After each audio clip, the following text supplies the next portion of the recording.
প্রতিদিন নিত্য নতুন ভালোবাসার গল্প পেতে, দেখতে এবং শুনতে আমাদের চ্যানেলটি সাবস্ক্রাইব করে পাশে থাকা বেল আইকনটি ক্লিক করুন। প্রাপ্তি নিষ্পলক তাকিয়ে রইল। সুমনা বেগম যাওয়ার জন্য উদ্যত হয়েছিলেন, ফের পিছু তাকিয়ে বললেন, ও আদনানও এসেছে, শান্তর সাথে গল্প করছে বসে। তুই আয় তাড়াতাড়ি। আদনান এসেছে শুনে বুক কেঁপে ওঠে প্রাপ্তির। বই খাতা সব গুছিয়ে খুব ধীরে সুস্থেই ড্রয়িং রুমের দিকে এগুলো প্রাপ্তি, অথচ আদনানকে দেখার আকুতি, বুকের ভেতর বয়ে চলা ঝড় সবকিছুই হচ্ছে প্রচন্ড গতিতে। তবুও সে নিজেকে বাইরে থেকে সহজ এবং সাবলীল দেখাচ্ছে, অথবা নিজেকে খুব স্বাভাবিক প্রমাণ করার চেষ্টা করছে। প্রাপ্তি দূর থেকেই দেখতে পেল আদনান আর শান্ত হেসে হেসে কথা বলছে।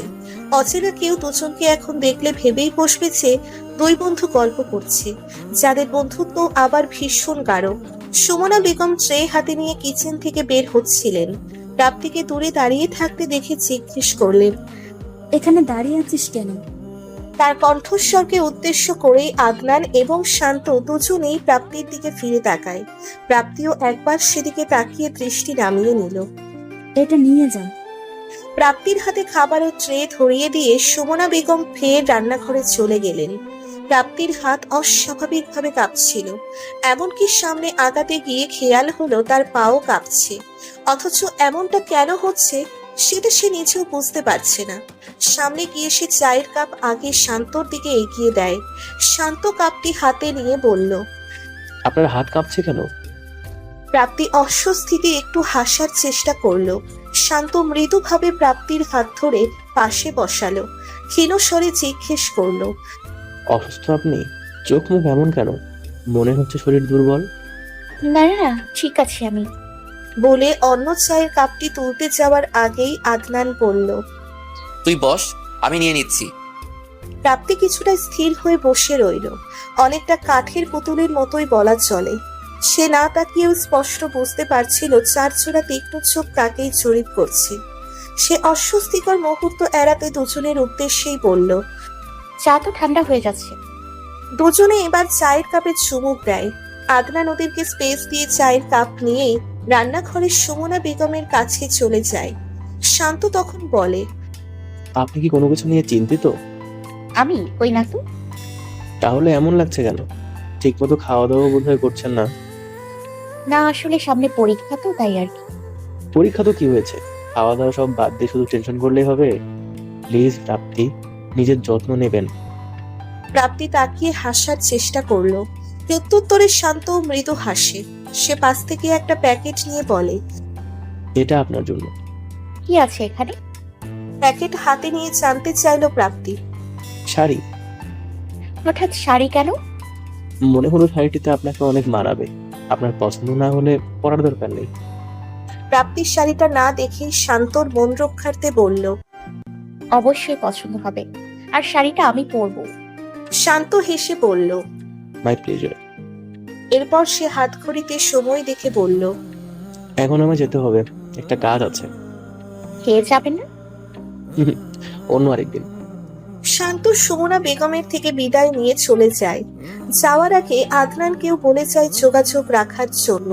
প্রাপ্তি রুমে চলে যাওয়ার সময় আদনান পেছন থেকে ডেকে বলে, এটা নিবি না?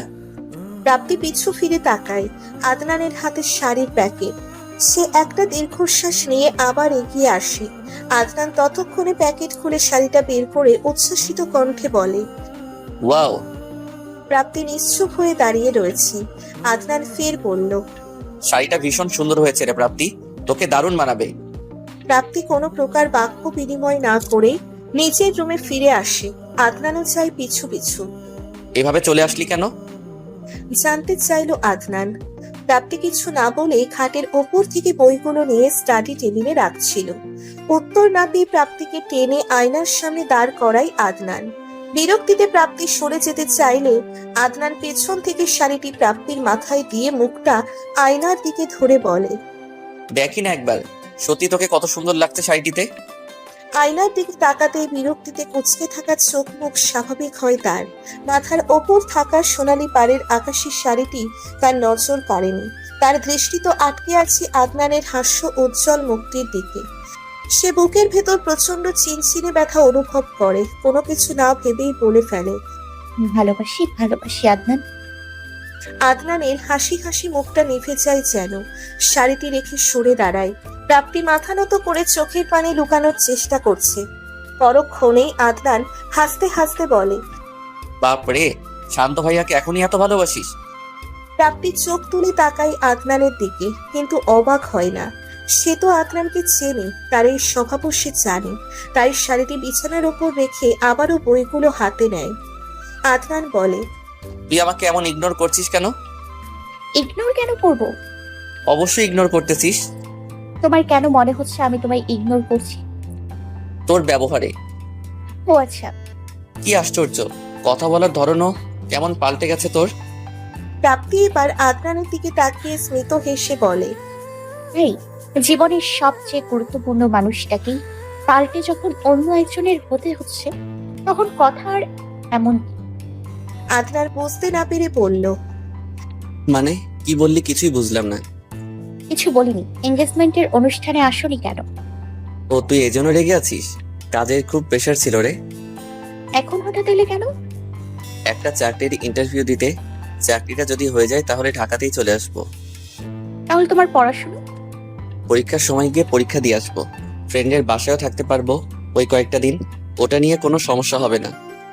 ভালো। আদনান চাকরির ইন্টারভিউ দিয়ে পরের দিনই আবার চট্টগ্রাম ফিরে গিয়েছে। তার 5 দিন পরই শান্ত কানাডায় ব্যাক করেছে। সেদিন এয়ারপোর্টে যাওয়ার কথা থাকলেও অসুস্থতার জন্য প্রাপ্তি যেতে পারেনি। শান্ত অবশ্য কানাডায় পৌঁছিয়ে প্রাপ্তিকে ইনফর্ম করেছে। দেশে থাকাকালীন সময়ে শান্ত যতটা ফ্রি ছিল, কানাডায় যাওয়ার পর তার ব্যস্ততা দ্বিগুণ বেড়েছে। যেহেতু বিয়ের জন্য 2 মাস পর আবার তাকে বাংলাদেশে আসতে হবে, তাই এখন কাজের প্রেশারও বেশি। 3 বেলা নিয়ম করে কথা বলার সুযোগ না হলেও প্রতিদিন রাতে ঘুমানোর আগে নিয়ম মেনেই প্রাপ্তিকে কল করে সে। নিয়মের ব্যাঘাত ঘটে প্রাপ্তির বেলাতে এসে। মাঝে মাঝে সে এড়িয়ে যায়, কথা বলতে ইচ্ছে করে না। প্রচন্ড অনীহা নিয়ে কথাও চালিয়ে যাওয়া চায় না। অথচ কিছুদিন পর থেকে এই মানুষটার সাথেই তাকে সারা জীবনের জন্য থাকতে হবে। তাই প্রাপ্তিও চেষ্টা করছে শত কষ্টের পরও মানিয়ে নিতে। আদনানের ওই চাকরিটা হয়নি, তবে এর মাঝেও এসে সে আরো কয়েকটা চাকরির ইন্টারভিউ দিয়ে গেছে। বন্ধুদের অন্যান্য চাকরির জন্য খোঁজ খবরও রাখতে বলে গেছে। প্রাপ্তি নিজেও পড়াশোনা নিয়ে নিজেকে বিজি রাখার চেষ্টা করছে। একটু দম নিতে ফ্রেশ মুডে থাকার জন্য ত্রিধা, অঙ্কিতা আর সে মিলে গ্রুপ স্টাডি করছে।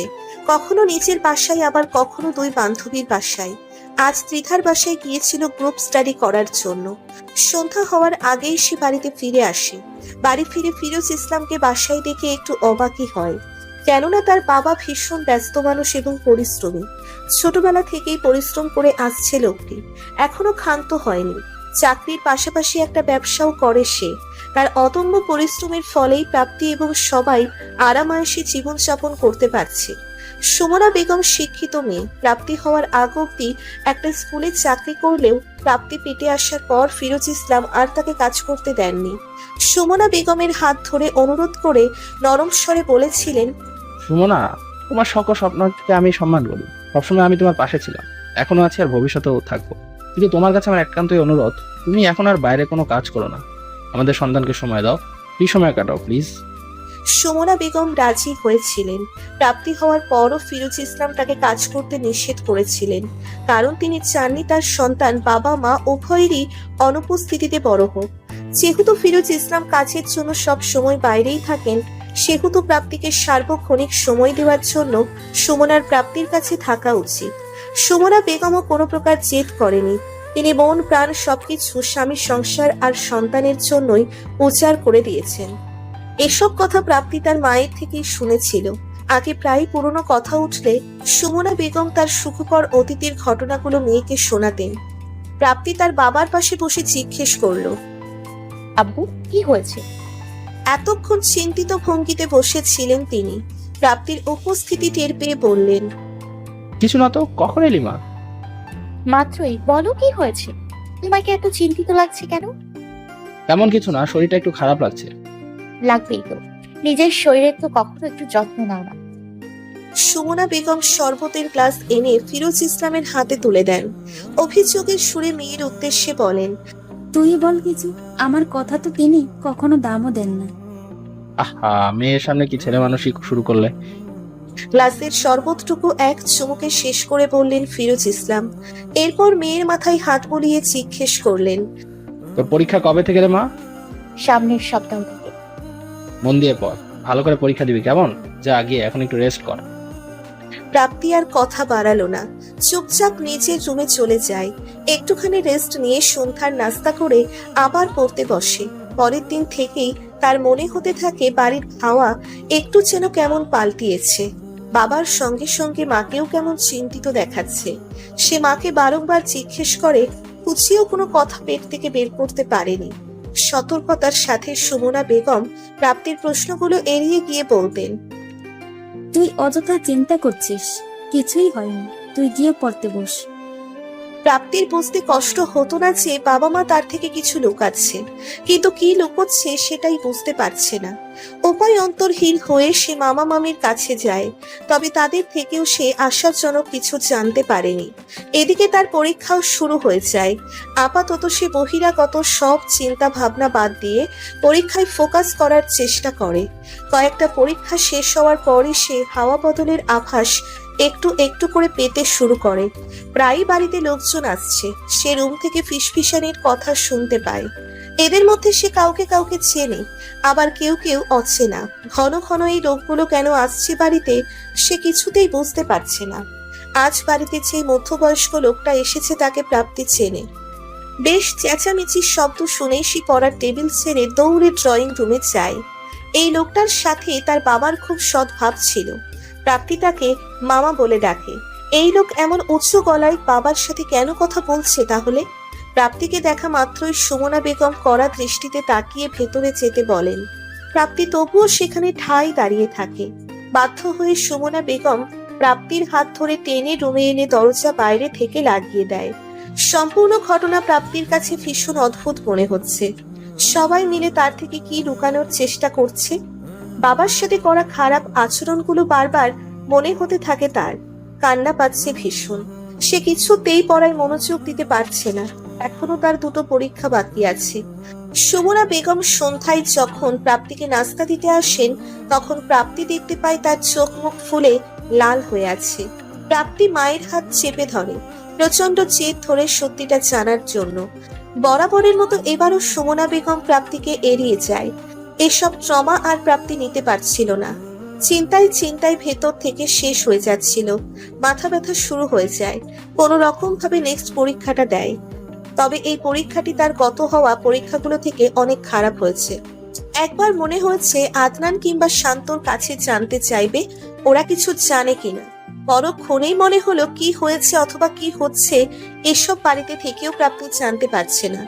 আর ওরা এত দূর থেকে কি করে জানবে? রুমানা বেগমের থেকেও প্রাপ্তি কিছুই জানতে পারেনি।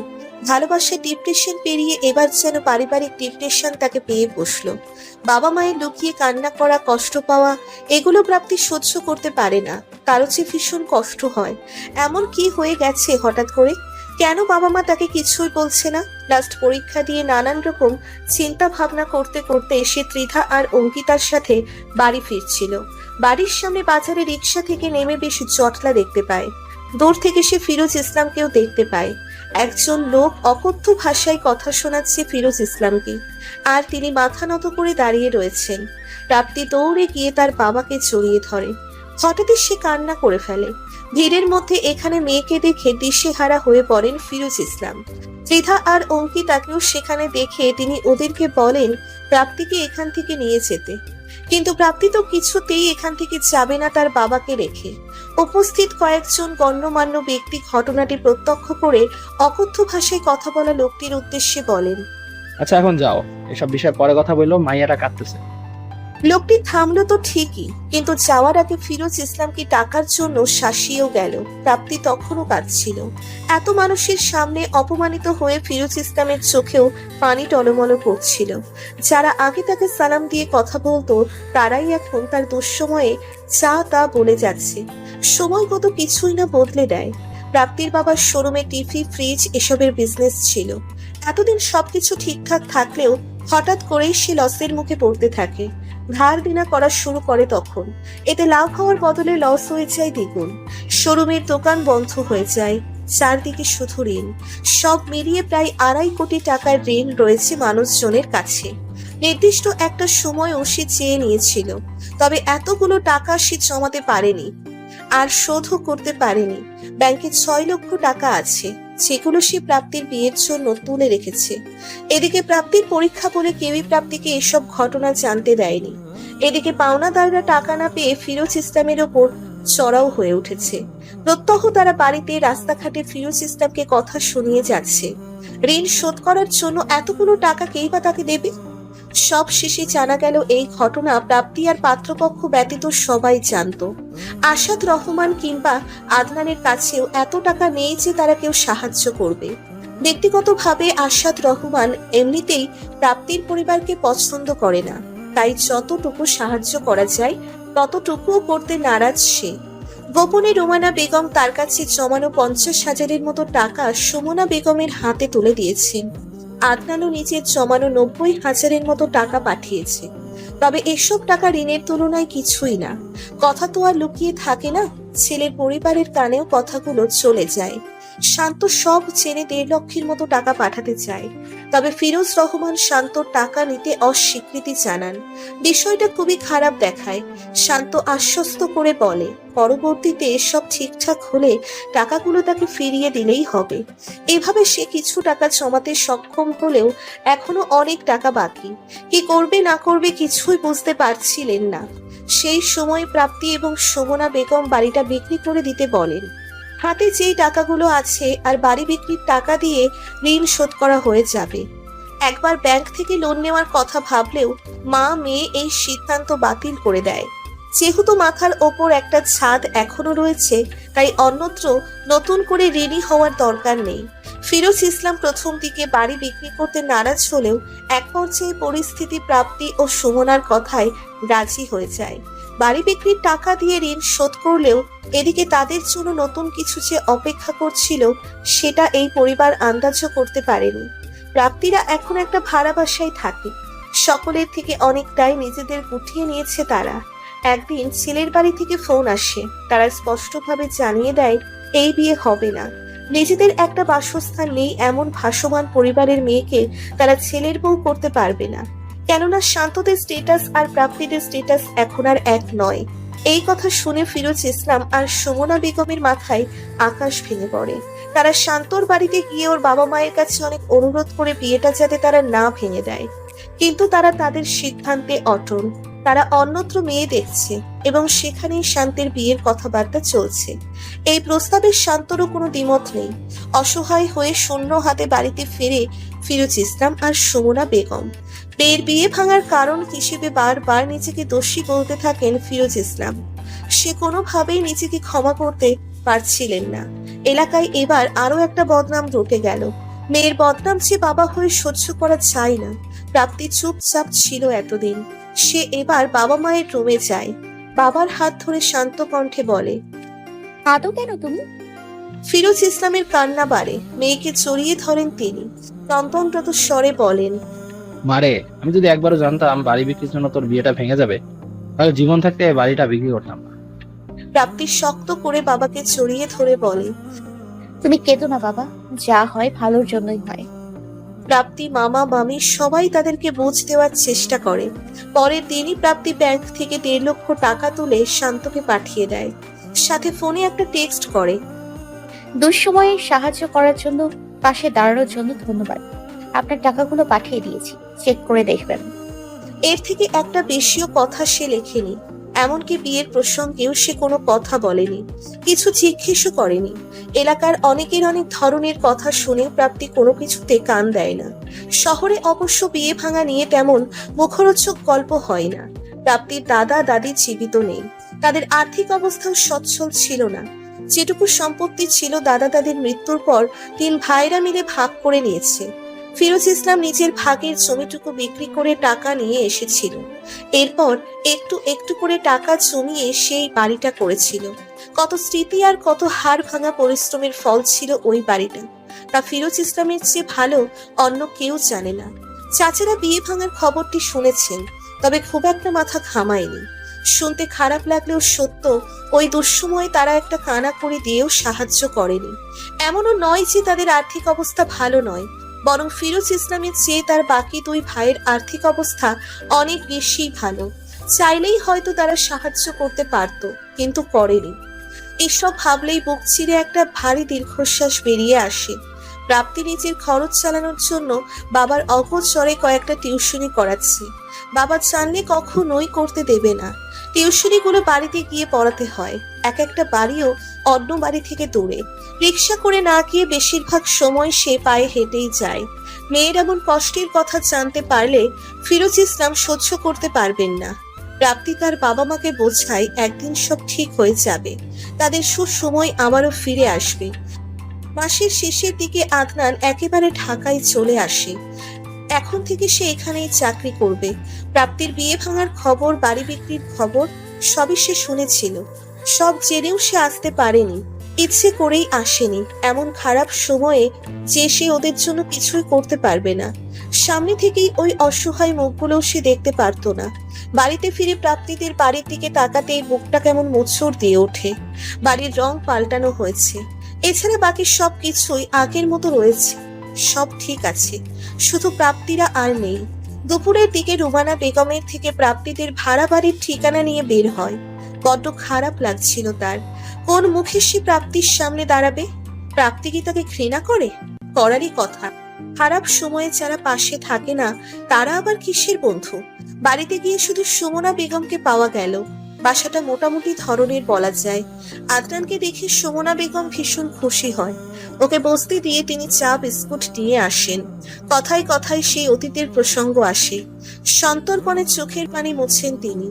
ঋণ শোধ করেও প্রাপ্তির বিয়ের জন্য কিছু টাকা ব্যাংকে রেখে দিয়েছিলেন। সেখান থেকে কাছের যারা টাকা দিয়ে সাহায্য করেছিল, তাদের টাকা শোধ করে দিয়েছে। এমনকি আদনানের দেওয়া 90,000 টাকাও প্রাপ্তি রুমানা বেগমের হাতে দিয়ে এসেছে। এখন অল্প কিছু টাকা বেঁচে আছে। বেশি খরচা সংসারে করা হচ্ছে না। টাকা জমাতে হবে, অনেক টাকার প্রয়োজন। ফের বাড়ি করতে হবে। এতক্ষণ নিশ্চুপ হয়ে আদনান সুমনা বেগমের কথা শুনছিল। তার মনটা উসখুস করছিল প্রাপ্তিকে দেখার জন্য। না পেরে সে বলেই বসল, প্রাপ্তি কোথায় আন্টি? তিনি আরো একবার শাড়ির আঁচলে চোখের পানি মুছে বললেন, টিউশনি করাতে গেছে। ও টিউশনি করায়? হ্যাঁ, এই অবস্থা দেখে এখন কয়েকটা টিউশনি নিয়েছে। ভীষণ কষ্ট হয়ে যায় মেয়েটার, তবুও করছে যাতে নিজের খরচটা অত্যন্ত চালাতে পারে। তোর আঙ্কেল এসব জানে না। কখন আসবে প্রাপ্তি?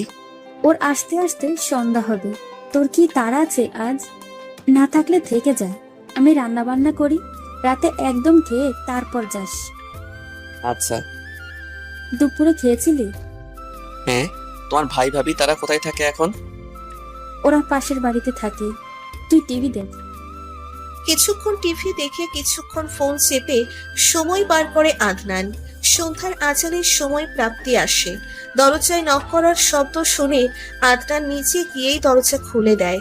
সে অবাক হয় প্রাপ্তির রোদে পোড়া ক্লান্ত বিধ্বস্ত মুখটা দেখে। আদনানকে এখানে দেখে প্রাপ্তিও চমকে যায়। বিস্মিত কণ্ঠে জিজ্ঞেস করে, তুমি কখন এলে? আদনান কথা বলার ভাষা হারিয়ে ফেলেছিল। সে তৎক্ষণাৎ কিছুই বলতে পারছিল না। ক্লান্ত প্রাপ্তির ফ্রেশ হওয়াটা জরুরি ছিল। গোসল না করলে এখন একদম স্বস্তি পাবে না। ঘামের শরীর চিটচিট করছিল। সে আদনানকে বলল, তুমি একটু বসো, আমি ফ্রেশ হয়ে আসি। আদনান তখনও কিছু বলল না। তার মনে হচ্ছে হঠাৎ করেই প্রাপ্তি যেন অনেকটা বড় হয়ে গেছে। পরিস্থিতি মানুষকে এভাবেও বদলে দেয়। প্রাপ্তি গোসল সেরে শুয়ে পড়েছে। তার একদমই মনেই নেই যে আদনান এসেছে। ড্রয়িং রুমে অনেকক্ষণ অপেক্ষা করেও প্রাপ্তির দেখা না মেলায় সুমনা বেগম এবার নিজেই মেয়েকে ডাকতে আসেন। আর এসে দেখতে পান এর মধ্যেই প্রাপ্তি ঘুমিয়ে পড়েছে। ভেজা চুল থেকে পানি পড়ে বালিশ বিছানা ভিজে যাচ্ছে। মেয়েকে ডাকতে গিয়েও তিনি থেমে যান। ক্লান্ত মলিন মুখটা দেখে আর ডাকতে ইচ্ছে হলো না। তিনি আলগোছে প্রাপ্তির মাথাটা নিচের কোলের ওপর নিয়ে তোয়ালে দিয়ে চুল মুছে দিচ্ছিলেন। সুমনা বেগমেরও সাড়া না পেয়ে আদনান এবার নিজেই আসে প্রাপ্তির রুমে। সুমনা বেগম দরজার দিকে তাকিয়ে আদনানকে ইশারায় বলল। ঘুমিয়ে পড়েছে। আদনান স্মিত হেসে তার মতো করেই ইশারায় বলল এবং ঠোঁট নাড়ালো। এরপর ধীর পায়ে এসে প্রাপ্তির পাশে খাটের ওপর বসলো। রুমের দেওয়ালে পেইন্টিং করা, এগুলো প্রাপ্তিই করেছে, এতে কোনো সন্দেহ নেই। তার আগের রুমটার মতো সাজানোর আপ্রাণ চেষ্টা সে করেছে, তবুও যেন একটু ফাঁক ফোকর রয়েই গেছে। এই বাড়ির দেওয়ালের কোথাও কোথাও রং উঠে গেছে, দেওয়ালের গায়েও কাল শিটে দাগ রয়েছে। এই খুঁতগুলোই যেন চোখে আঙ্গুল দিয়ে দেখিয়ে দিচ্ছে এটা প্রাপ্তির আগের রুম নয়, হতেই পারে না। সুমনা বেগম প্রাপ্তির মাথাটা আবার বালিশে রেখে আদনানকে নিচু স্বরে জিজ্ঞেস করেন, কি দেখছিস? আদনান উত্তরে কিছুই বলতে পারল না, শুধু ভেতর থেকে দীর্ঘকায় দীর্ঘশ্বাস বেরিয়ে আসে। সুমনা বেগম তবুও উত্তরের প্রতীক্ষায় আদনানের দিকে তাকিয়ে থাকেন। এক প্রকার দায় সারতেই আদনান বাধ্য হয়ে দুদিকে মাথা নেড়ে বলল, কিছু না। প্রাপ্তির রুম থেকে বের হওয়ার পর আদনান নিজের রুমে চলে এসেছে। সুমনা বেগম অনেকবার করে রাতের খাবার খেয়ে আসতে বলেছিলেন, আদনান শোনেনি। প্রাপ্তিকে দেখার আগ পর্যন্ত সেও ঠিক করেছিল রাতের খাবার খেয়েই আসবে, কিন্তু তার হয়ে উঠল না। বুকের কোথায় যেন একটা চাপা আর্তনাদ বারবার জেগে ওঠে, অস্বস্তি অস্থিরতায় দম আটকে আসে। কেন এমন হয় আদনান জানে না, আবার হয়তো জানে, কিন্তু কাউকে সেটা জানতে দিতে চায় না। বাড়িতে ফিরে রুমানা বেগমের সাথে দেখা হয়ে যায় আদনানের। ছেলের চিন্তিত মলিন মুখ দেখে তিনি জানতে চান, কি হয়েছে? কিছু না। বলে আদনান নিচের রুমে চলে যায়। তার কারোর সাথে এখন আর কথা বলতে ইচ্ছে করছে না, একটু একা থাকতে ইচ্ছে করছে, প্রাপ্তিকে নিয়ে ভাবতে ইচ্ছে করছে। পরের দিন সকালে অফিসে যাওয়ার সময় আদনান প্রাপ্তির বাসায় আসে। সারা রাত তার ভালো করে ঘুম হয়নি, যার দরুন চোখ দুটো জ্বলছে এখন। আজকে তার অফিসের প্রথম দিন, তাই যেতেই হবে। যাওয়ার পথে কি মনে করে যেন এই বাসায় চলে এসেছে। আসার পর থেকে তার নিজের কাছেই কেমন যেন অস্বস্তি লাগতে শুরু করে, অথচ আগের বাড়িতে থাকতে হুটহাট কারণ ছাড়াই চলে যেত, তখন তো কোনো রকম অস্বস্তি লাগতো না। তবে আজ কেন? যাক, সেসব প্রশ্নের উত্তর মেলার আগেই দরজা খুলে দিলেন ফিরোজ ইসলাম। আদনানকে দেখে আপ্লুত হয়ে বলেন, আরে তুই ভেতরে আয়। আদনান আগে ভেতরে ঢুকলো। বাড়িতে সবাই তখন নাস্তা করতে বসেছে। পেছন থেকে ফিরোজ ইসলাম বললেন, কাল নাকি এসেছিলি তুই, আমার সাথে দেখা না করে চলে গেলি কেন? আদনান সোফায় বসতে চাইছিল। ফিরোজ ইসলাম ঠেলে চোখের ইশারায় ডাইনিং চেয়ারে বসতে বললেন। আদনানও তাই করলো। একটা চেয়ার টেনে প্রাপ্তির পাশে বসলো সে। গ্লাস থেকে পানি পান করে ফিরোজ ইসলামের উদ্দেশ্যে বলল, হঠাৎ একটা কাজ পড়ে গেছিল। ওহ, এখানেই চাকরি নিয়ে এসেছিস শুনলাম। হ্যাঁ, অফিসে যাচ্ছি এখন। বেশ, নে নাস্তা কর। না না, সকালে মা জোর করে খাইয়ে দিয়েছে। এখন অল্প একটু খেলে কিছু হবে না। বলে আদনানকে প্লেটে দুটো পরোটা, অর্ধেক ডিম ভাজি আর আলু ভাজি তুলে দিলেন সুমনা বেগম। বাধ্য হয়ে আদনানকে খাওয়া শুরু করতে হয়। খেতে খেতেই আদনান ফিরোজ ইসলাম আর সুমনা বেগমের সাথে টুকটাক কথা বলে। প্রাপ্তি পুরোটা সময় নীরব ভূমিকায় পালন করে। খাওয়া শেষ করে প্রাপ্তি সবার আগে সে ঘরে গিয়ে তার ব্যাগ এনে বাবা মায়ের থেকে বিদায় নিয়ে বের হওয়ার মুহূর্তে আদনান পেছন থেকে বলে, দাঁড়া প্রাপ্তি, আমার অফিস তোর ভার্সিটির ওখানেই, দুজনে একসাথে যাই। প্রাপ্তি বাবার দিকে তাকিয়ে বাধ্য হয়েই দাঁড়ালো। আদনান হাত ধুয়ে তার ব্যাগ নিয়ে উঠে আসে। যাওয়ার পূর্বে দুজনের থেকে বিদায়ও নিয়ে নেয়। বাড়ির বাইরে গিয়ে আদনান রিক্সা নিতে চাইলে প্রাপ্তি বলে, আমি রিক্সায় যাব না, তোমার যদি দেরি হয়ে যায় তাহলে তুমি রিক্সায় করে চলে যেও। আদনান একটু থমকায়, নিজেকে সামলে নিয়ে বলে, কোনো সমস্যা? কোনো সমস্যা নেই, হাঁটতে ভালো লাগে। আদনান হাত ঘড়িতে সময় দেখে বলল। ঠিক আছে, আমারও সমস্যা নেই। দুজনে পাশাপাশি চুপচাপ হাঁটছিল। এক সময় প্রাপ্তি নিচে থেকেই বলে, কাল চলে গেছিলে কেন? তুই ঘুমিয়ে পড়েছিলি তাই। আর একটু বসলেই পারতে, রাতে তো খাওয়ার সময় উঠেছিলাম। তাতে কি, এখন তো দেখা হলো। হুম। আবারও কিছুক্ষণ পিনপতন নীরবতা। গাড়ির রিকশার হর্ন আর পথচারী কিছু ব্যক্তি কথার শব্দ ব্যতীত ওদের কোনো আলাপ নেই। আদনান কিছুটা সময় নিয়ে বলে, তুই কি আমার উপর রেগে আছিস প্রাপ্তি? কি জন্য রেগে থাকবো? তোদের অমন একটা খারাপ সময়ে আমি পাশে এসে থাকতে পারিনি। প্রাপ্তি শব্দ করে হেসে ওঠে। আদনানের দিকে তাকিয়ে বলে, তুমি ওই সময় এসে কি বা করতে? ওই সময়টাতে আমাদের মেন্টালি সাপোর্ট নয়, ফিনান্সিয়াল হেল্প দরকার ছিল। আর তোমার দিক থেকে যতটা সম্ভব ততটা হেল্প করেও ছিল। তাহলে রাগ করার কথা আসছে কোথা থেকে? তুই টাকাগুলো মায়ের কাছে ফেরত দিয়ে এসেছিস? হ্যাঁ, তোমার টাকা একেবারে কেন নিব? এখন আর কারোর কাছে আমরা ঋণী নই। আমরা এখন মুক্ত, স্বাধীন।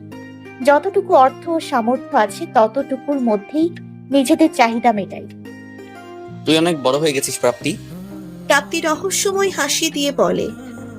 হয়তো। মাঝ রাস্তায় এসে প্রাপ্তি দাঁড়িয়ে যায়। আদনান জিজ্ঞাসু দৃষ্টিতে তাকিয়ে বলে, দাঁড়ালি কেন? আমার একটা কাজ আছে, তুমি অফিসে যাও। এত সকালে তোর আবার কি কাজ? আছে একটা কাজ। প্রাইভেট পড়াতে যাবি? না, তোমায় কে বললো আমি প্রাইভেট পড়াই? মা। প্রাইভেট না থাকলে কোথায় যাবি সেটা বল। লাইব্রেরিতে কিছু বই কিনতে হবে। এখনই? পরে আমার সময় নেই।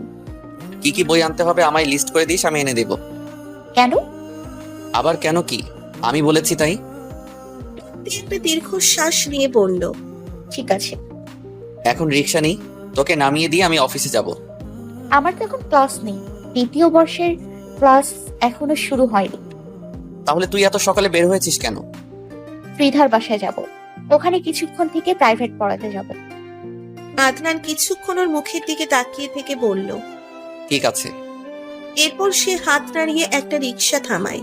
ইশারায় প্রাপ্তিকে রিকশায় উঠতে বলে, পাশে নিজেও বসে।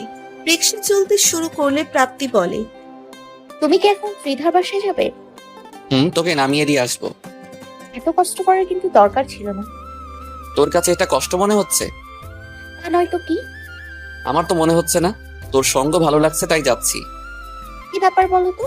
মা তোমার ব্রেন ওয়াশ করেছে নাকি? নিশ্চয়ই কেটে কেটে তোমার মন গলিয়েছে। মানে? খুব সহজ।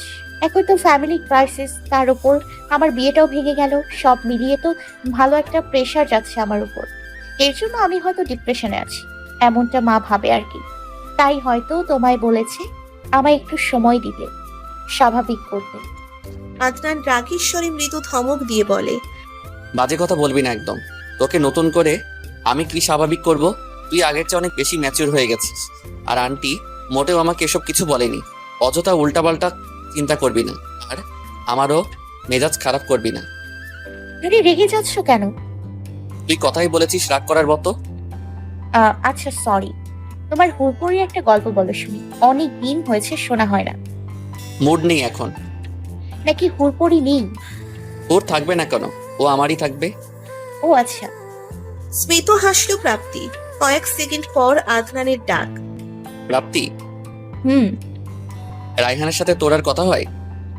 না, পুলিশে কমপ্লেইন করার পর আর বিরক্ত করেন। আর শান্ত ভাইয়া? তার সাথেও কন্ট্যাক্ট নেই, আর কন্ট্যাক্ট করার কোনো কারণও দেখি না। সে কাজটা কি ঠিক করেছে?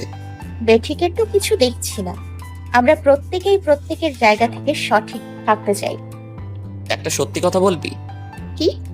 তুই কি মন থেকে এই বিয়েতে রাজি হয়েছিলি? প্রাপ্তি হেসে বলল, এসব কথা এখন কেন জিজ্ঞেস করছো বলো তো?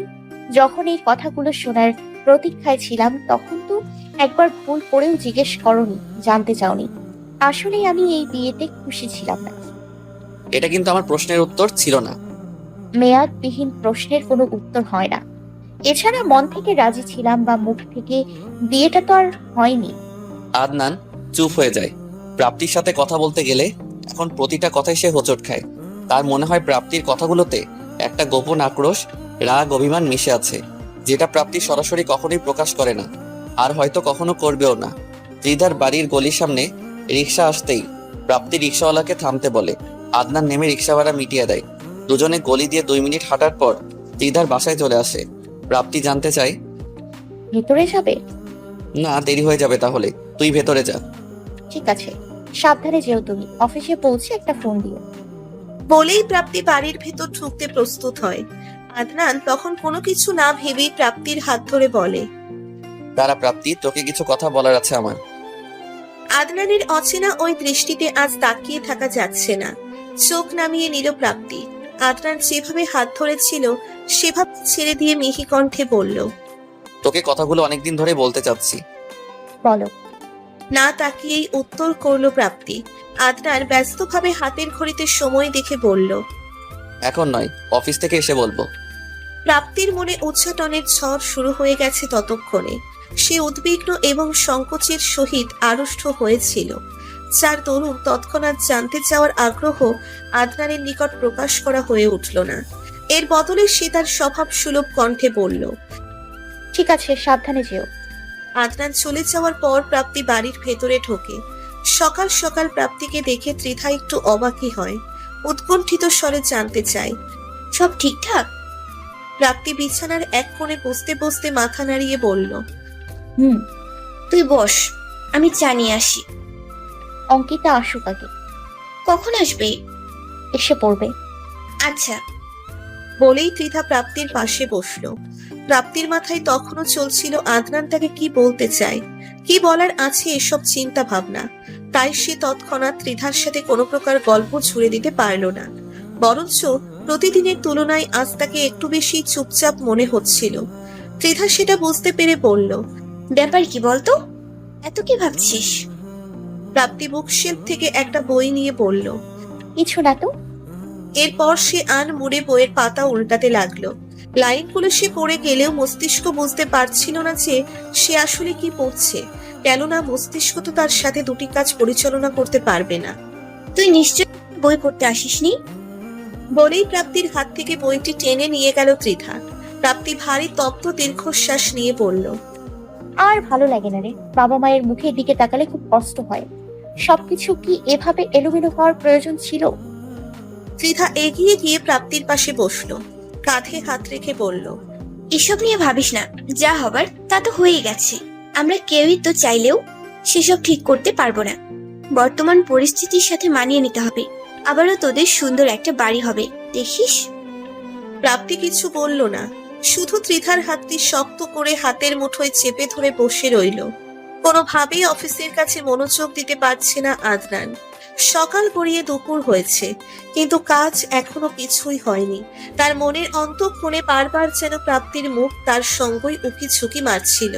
সে কিছুতেই পারছিল না প্রাপ্তিকে সরিয়ে কাজে মনোনিবেশ করতে।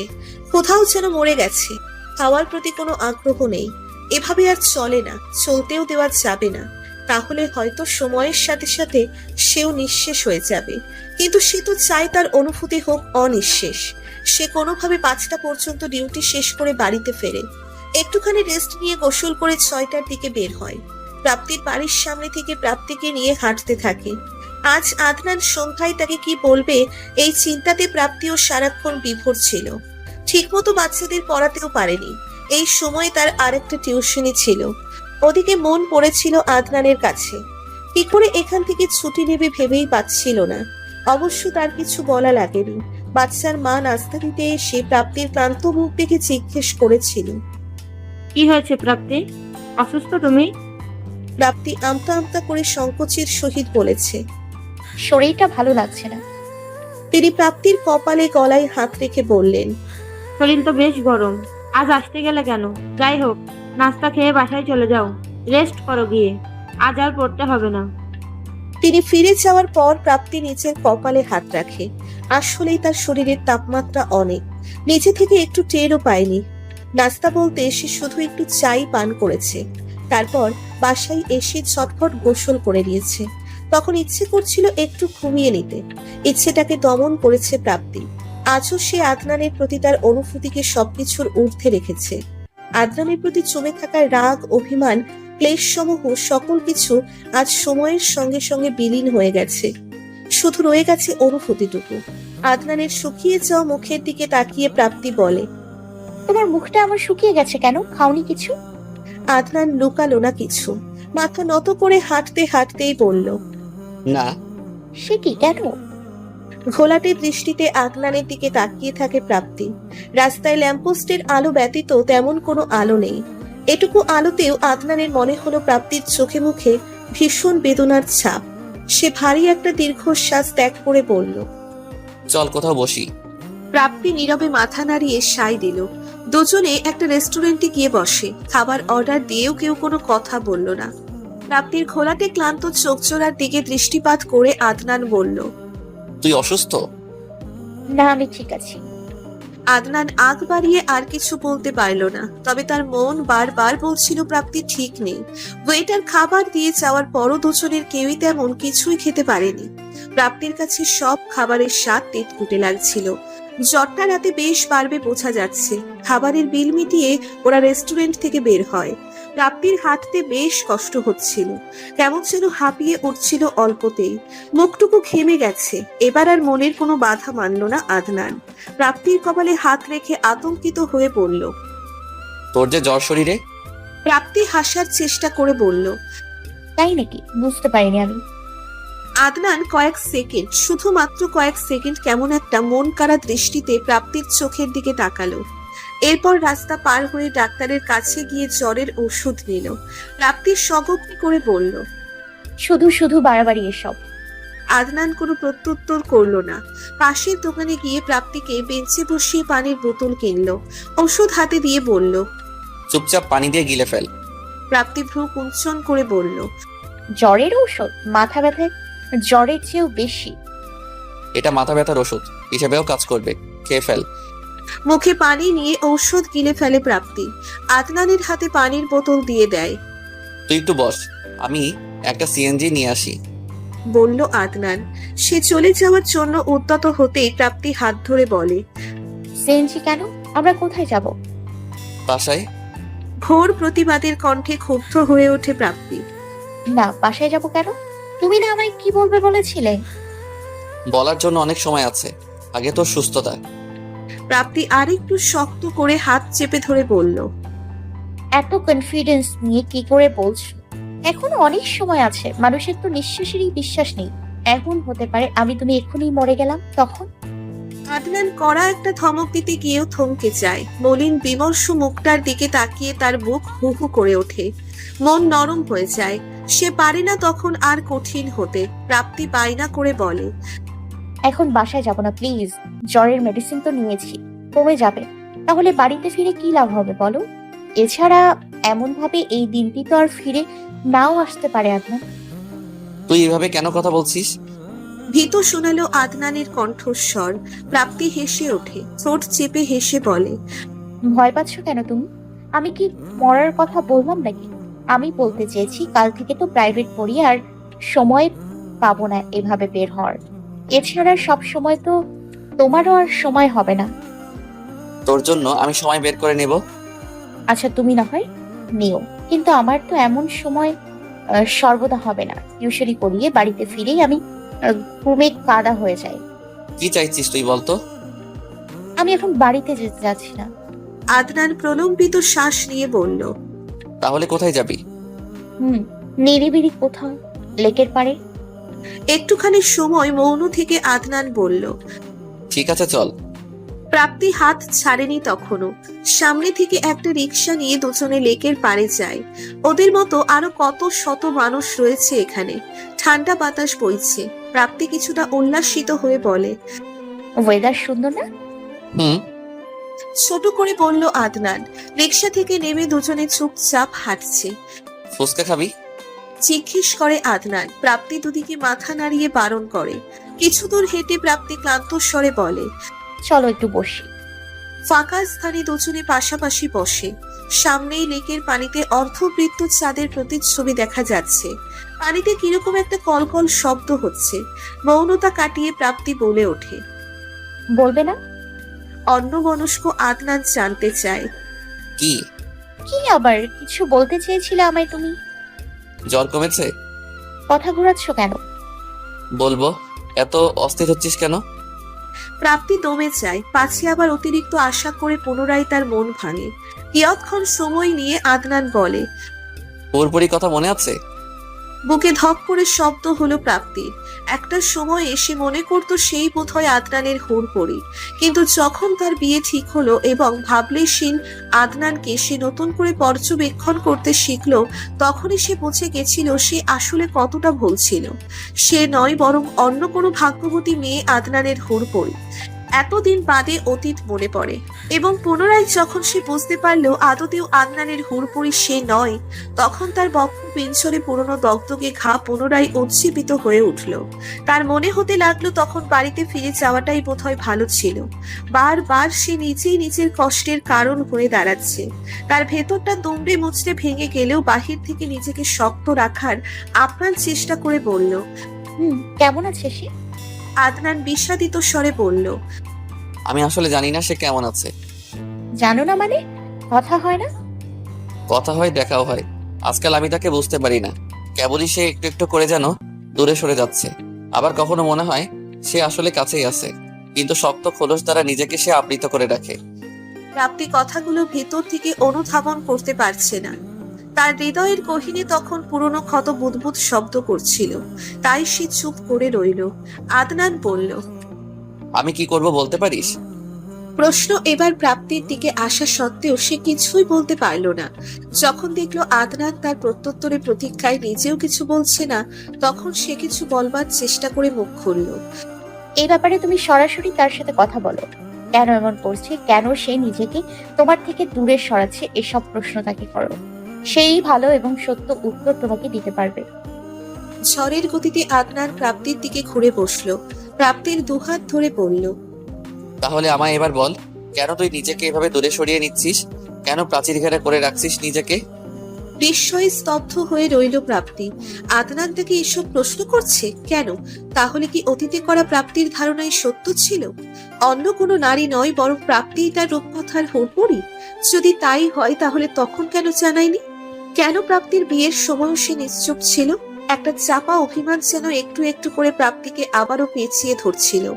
সে থমথমে অভিমানী কণ্ঠে শুধালো, এসব আমি কেন জিজ্ঞেস করছো? তুই বুঝতে পারছিস না? প্রাপ্তি ক্ষীণ স্বরে বলল, না। কারণ তুই আমার হুড় প্রাপ্তি। স্পষ্ট ও প্রকাশ্য বাক্য কর্ণকুহর অবধি প্রবেশ করা মাত্রই চমকে আদনানের দিকে তাকাই প্রাপ্তি। কেন যেন চোখ দুটো ছলছল করছে। এখানেও কি চোখ দুটো বেইমানি করবে? আদনান মাথা ঝাঁকিয়ে বলে, হ্যাঁ প্রাপ্তি, তুই। মনের ভেতর অভিমান তরতর করে বাড়তে থাকে। পুরনো ঘা যেন এখন আরো বেশি দগদগে হয়ে উঠেছে। সে শ্লেষের সুরে বলে, তাই বুঝি। তাহলে সেদিন তুমি কোথায় ছিলে? যেদিন আমার বিয়ে অন্য কোথাও ঠিক হয়েছিল, সেদিন কেন তুমি চুপ করেছিলে? প্রাপ্তি, আমাকে না বলা তোর কথাগুলো, আমার প্রতি তোর অনুভূতি সবটাই আমি বুঝতাম। আমার উপর অভিমানের আগে তুই যখন রায়হানের সাথে সম্পর্কে জড়িয়েছিলি, আমি সহ্য করতে পারিনি। আবার মুখ ফুটে তোকে এসব বলতেও পারিনি। নীরবে সরে এসেছিলাম এটা ভেবে যে তুই হয়তো রায়হানকে সত্যি ভালোবাসিস। এই ধারণা যখন মিথ্যা প্রমাণিত হলো, তখন ঠিক কতটা খুশি হয়েছিলাম তোকে বলে বোঝানোর ভাষা আমার নেই। ওরকম একটা ঝামেলা মেটার সাথে সাথে নিজের অনুভূতি জানানো সম্ভব ছিল না। তোকে একটু সময় দিচ্ছিলাম। এর মাঝে শুনি আঙ্কেল আন্টি তোর বিয়ে ঠিক করেছে। তারা এমনভাবে নিজেদের খুশি প্রকাশ করেছিল যে আমার নিজের অনুভূতির কথা বলার সাহস আর হয়নি। তাই নানাভাবে নিজেকে ব্যস্ত রাখার চেষ্টা করতাম। তোর সামনে নিজের ব্যস্ততাকে আরো বেশি করে তুলে ধরতাম। মূলত তোর বিয়ে ঠিক হওয়ার পরই তোর প্রতি আমার অনুভূতির পারদ আরো বেশি বেড়েছে। আর এরপর তো এত সব হয়ে যাওয়ার পর আমার অনুভূতি তোর সামনে কি করে ব্যক্ত করব আমি সেটাই বুঝতে পারছি না। আমি প্রেম, রিলেশন এসবে বিশ্বাসী নই। আমি তোকে সারা জীবনের জন্য হালাল ভাবে চাই। আমি পরিবারকে জানিয়ে তোকে বিয়ে করতে চাই। প্রাপ্তি, আমি তোকে ভালোবাসি। আদনানের ব্যক্ত করা প্রতিটি শব্দ বাক্য একটা ঘোরের মাঝে প্রাপ্তিকে আচ্ছন্ন করে রেখেছে। হাজারো না বলা কথাগুলো কণ্ঠনালীতে এসে আটকে গেছে। অপ্রত্যাশিত জিনিস পেলে আনন্দে মানুষ কি করবে না করবে যেমন ভেবে পায় না, প্রাপ্তিরও হয়েছে এখন সেই দশা। মনে মনে ভয় পাচ্ছে আবার আদনানের সামনে সে কেঁদে না ফেলে। প্রাপ্তি নীরব ভূমিকা পালন করাতে আদনানের বুকের ভেতর দাহ শুরু হয়। সে ভয় পেতে শুরু করে। প্রাপ্তি কি তাকে ঘৃণা করে? সে ভীতু কণ্ঠে জানতে চাইল, তুই কি আমায় ভালোবাসিস না হুড়পড়ি? প্রাপ্তি নিজের ঠোঁট কামড়ে ধরে। কোনো মতেই এখন কান্না করা চলবে না। সে আদনানের গভীর আবেগময় দৃষ্টিতে বেশিক্ষণ তাকিয়ে থাকতে পারল না। তার মাথা নুইয়ে ফেলা তিরতির করে কাঁপান্বিত ঠোঁট এবং অশ্রুসজল নেত্রদ্বয়ে স্পষ্ট প্রকাশ করে দিচ্ছিল আজও প্রাপ্তি আদনানকে ঠিক কতটা ভালোবাসে। এই নীরব সম্মতিটুকুই আদনানকে আনন্দিত করে তোলে। সে প্রাপ্তির মাথায় হাত বুলিয়ে বলে, পাগলি। রাত 1:10। গভীর রাত না হলেও রাত্রির সময়টা নেহাতি কম নয়। নেত্রপল্লবদ্বয় আজ কিছুতেই একত্রিত হচ্ছে না। এমন নয় যে আজই এমন হচ্ছে, এর পূর্বেও প্রাপ্তি রাত জেগেছে। অসংখ্য রাত্রি তার নির্ঘুম কেটেছে। ফ্যামিলি ক্রাইসিসের পর আদনানের চাইতেও বেশি রাত জাগার কারণ ছিল তার বাবা মা। বাবার শুকনো মুখটা চোখের সামনে দৃশ্যমান হতেই তার ঘুম ভেঙে যেত। তবে আজ রাত জাগার অন্যতম এবং শুধুমাত্র কারণ হচ্ছে আদনান। তার বিশ্বাসই হচ্ছে না আদনানও তাকে ভালোবাসে। কেমন যেন ঘোর ঘোর লাগে। স্বপ্নও বোধহয় এতটা সুন্দর হতে পারে না। প্রাপ্তি আদনানকে কোনো উত্তর দেয়নি। তখন একটা কথাও সে বলতে পারেনি। আদনানও কোনো রকম জোর করেনি। এমনকি সে তার প্রশ্নের উত্তরও চায়নি, শুধু জিজ্ঞেস করেছিল, বাড়ি যাবি এখন? প্রত্যুত্তরে প্রাপ্তি শুধু উপর নিচ মাথা ঝাঁকিয়েছিল। এরপর বিনা বাক্য ব্যয়ে একটা রিক্সা ঠিক করে দুজনে বাড়িতে ফিরেছে। প্রাপ্তিকে বাড়ির সামনে নামিয়ে দিয়ে তৎক্ষণাৎই আবার চলে গেছে আদনান। এদিকে বাড়িতে ফেরার পর থেকে জাগতিক কোনো কিছুই প্রাপ্তিকে স্পর্শ করতে পারছিল না। সে আদনানের ভাবনায় বিবশ হয়েছিল। রাতে খাওয়া দাওয়ার পাট চুকিয়ে যখন ঘুমানোর জন্য বিছানায় এসেছে, তখন আনন্দের পাল্লা উড়ে গিয়ে সেখানে স্থান করে নিয়েছে ভয়াবহ ভীতি। প্রাপ্তিদের অবস্থা এখন আর আগের মতো নেই। আদনানের বাবা কি দুজনের বিয়েটা কখনো মেনে নেবে? এই ভীতিটাই তার পুরো আনন্দকে মাটি করে ফেলেছে। অস্থিরতায় না ঘুমাচ্ছিল আর না একটু স্থির হয়ে বসে থাকতে পারছিল। রাত 11টা নাগাদ আদনান 5 বার কল করেছিল। প্রাপ্তি কি বলবে অথবা কি কথা বলা উচিত, এসব ভেবে না পেয়ে ফোন আর রিসিভ করেনি। তবে এখন মনে হচ্ছে কথা বলাটা ভীষণ জরুরি। সে বালিশের কাছ থেকে ফোন নিয়ে আদনানকে টেক্সট করলো। ঘুমিয়ে পড়েছো? প্রায় 1 মিনিট পর আদনানের রিপ্লাই আসে, এখনো না? তুই ঘুমাসনি কেন? ঘুম আসছে না, ফ্রি আছো? আছি, কথা বলবি? 10 মিনিট সময় দে। ঠিক আছে। প্রাপ্তি ফোন হাতে নিয়ে বসে রইল আর একটু পরপরই ফোনের সময় দেখতে লাগলো। 10 মিনিটের আগেই আদনান ফোন করে। প্রাপ্তি কল রিসিভ করে বলল, হ্যালো। ওপাশ থেকে আদনান বলল। আমি তোর বাড়ির সামনে। প্রাপ্তি আটকে উঠে বলল, কি? কেন? বাসায় কেন এসছো? তুই না বললি কথা বলবি? কথা বলবো বলেছি, কিন্তু দেখা করবো তো বলিনি। মুখ না দেখে কথা বলতে আমার ভালো লাগে না। প্রাপ্তি কিয়ৎক্ষণ নীরব থাকে, দীর্ঘশ্বাস নিয়ে বলে, ঠিক আছে, সোজা ছাদে যাও, আমি আসছি। আদনান কল কেটে ছাদে চলে যায়। প্রাপ্তি আয়নার সামনে দাঁড়িয়ে চুলগুলো একটু পরিপাটি করে। তার এখন আত্মা কাঁপছে। সামনাসামনি আদেও এসব কথা বলতে পারবে কিনা কে জানে। ত্রস্ত পায়ে সে ছাদের দিকে এগোতে থাকে। ছাদের মাঝ বরাবর স্থানে আদনান আকাশের দিকে মুখ করে তাকিয়ে আছে। চারদিকে পিন পতন নীরবতা থাকায় সহজেই প্রাপ্তির উপস্থিতি টের পায় আদনান। পিছু ফিরে প্রাপ্তির দিকে তাকিয়েই প্রথমেই বলে, আজ আকাশে চাঁদ নেই। এ কথার কি উত্তর দেওয়া যায় প্রাপ্তি ভেবে পেল না, তাই চুপ করে থাকাকেই শ্রেয় মনে করলো। আদনান এবার গুটি গুটি পায়ে ছাদের রেলিং এর কাছে গিয়ে হেলান দিয়ে দাঁড়ায়। প্রাপ্তিও তাকে অনুকরণ করে। বলতে পারবি আকাশে আজ চাঁদ নেই কেন? জানতে চাইলো আদনান। প্রাপ্তি একবার আকাশের দিকে তাকালো। চাঁদ নেই, তবে তারা আছে। তারার উজ্জ্বলতা আজ অনেক কম, কেমন যেন টিম টিম করে চলছে বলে মনে হচ্ছিল। সে গোপনে দীর্ঘশ্বাস ছেড়ে বলল, না। আদনান হেসে বলল, আমিও জানি না। আবারও নীরবতা। নখ দিয়ে নখ খোঁচাচ্ছিল প্রাপ্তি। আদনান শান্ত কণ্ঠে বলল, সমস্যা নেই, আকাশের চাঁদ না থাকলে নেই, জমিনের চাঁদ তো আছে। প্রাপ্তি বুঝতে না পেরে অন্ধকারের মাঝেই আদনানের দিকে ফ্যালফ্যাল করে তাকিয়ে রয়েছে। মৃদু হাসে আদনান। অন্ধকারে চোখ সয়ে গেছে এখন। প্রাপ্তির মুখের দিকে তাকিয়ে বলে, বুঝিসনি? দুদিকে মাথা নাড়াই প্রাপ্তি। স্মিত হেসে আদনান বলে, জমিনের চাঁদ তুই, আমার ব্যক্তিগত চাঁদ। আবার কোনো আলো নেই। চাঁদেরও নিজস্ব কোনো আলো নেই, জানিস না? প্রাপ্তি চুপ করে থাকে। আবারও কিছুক্ষণ নীরবতা। মনে মনে গুছিয়ে রাখা কথাগুলো বলার জন্য প্রস্তুত হয় প্রাপ্তি। গলা পরিষ্কার করে থমথমে কণ্ঠস্বরে বলে, তুমি আমায় সত্যিই ভালোবাসো? মিথ্যে ভালোবাসার কারণ কি হতে পারে? করুণা, দয়া। করুণা করে কিংবা দয়া দেখিয়ে বড়জোর কিছুদিন ভালোবাসার অভিনয় করা যায়, কিন্তু ভালোবাসা যায় না। এবার সে একটুখানি থেমে কেমন আবেগ মাখার স্বরে প্রাপ্তিকে বলে, আমার ভালোবাসা নিয়ে তুই সন্দিহান প্রাপ্তি? যাচাই করতে চাস? এমন কিছু না। তাহলে কি তুই আমায় ভালোবাসিস না? সকল সংকোচের ইতি ঘটে আদনানের এই প্রশ্নে। প্রাপ্তির গলা ধরে আসে। হুট হাট এইভাবে কান্না কেন পায় কে জানে।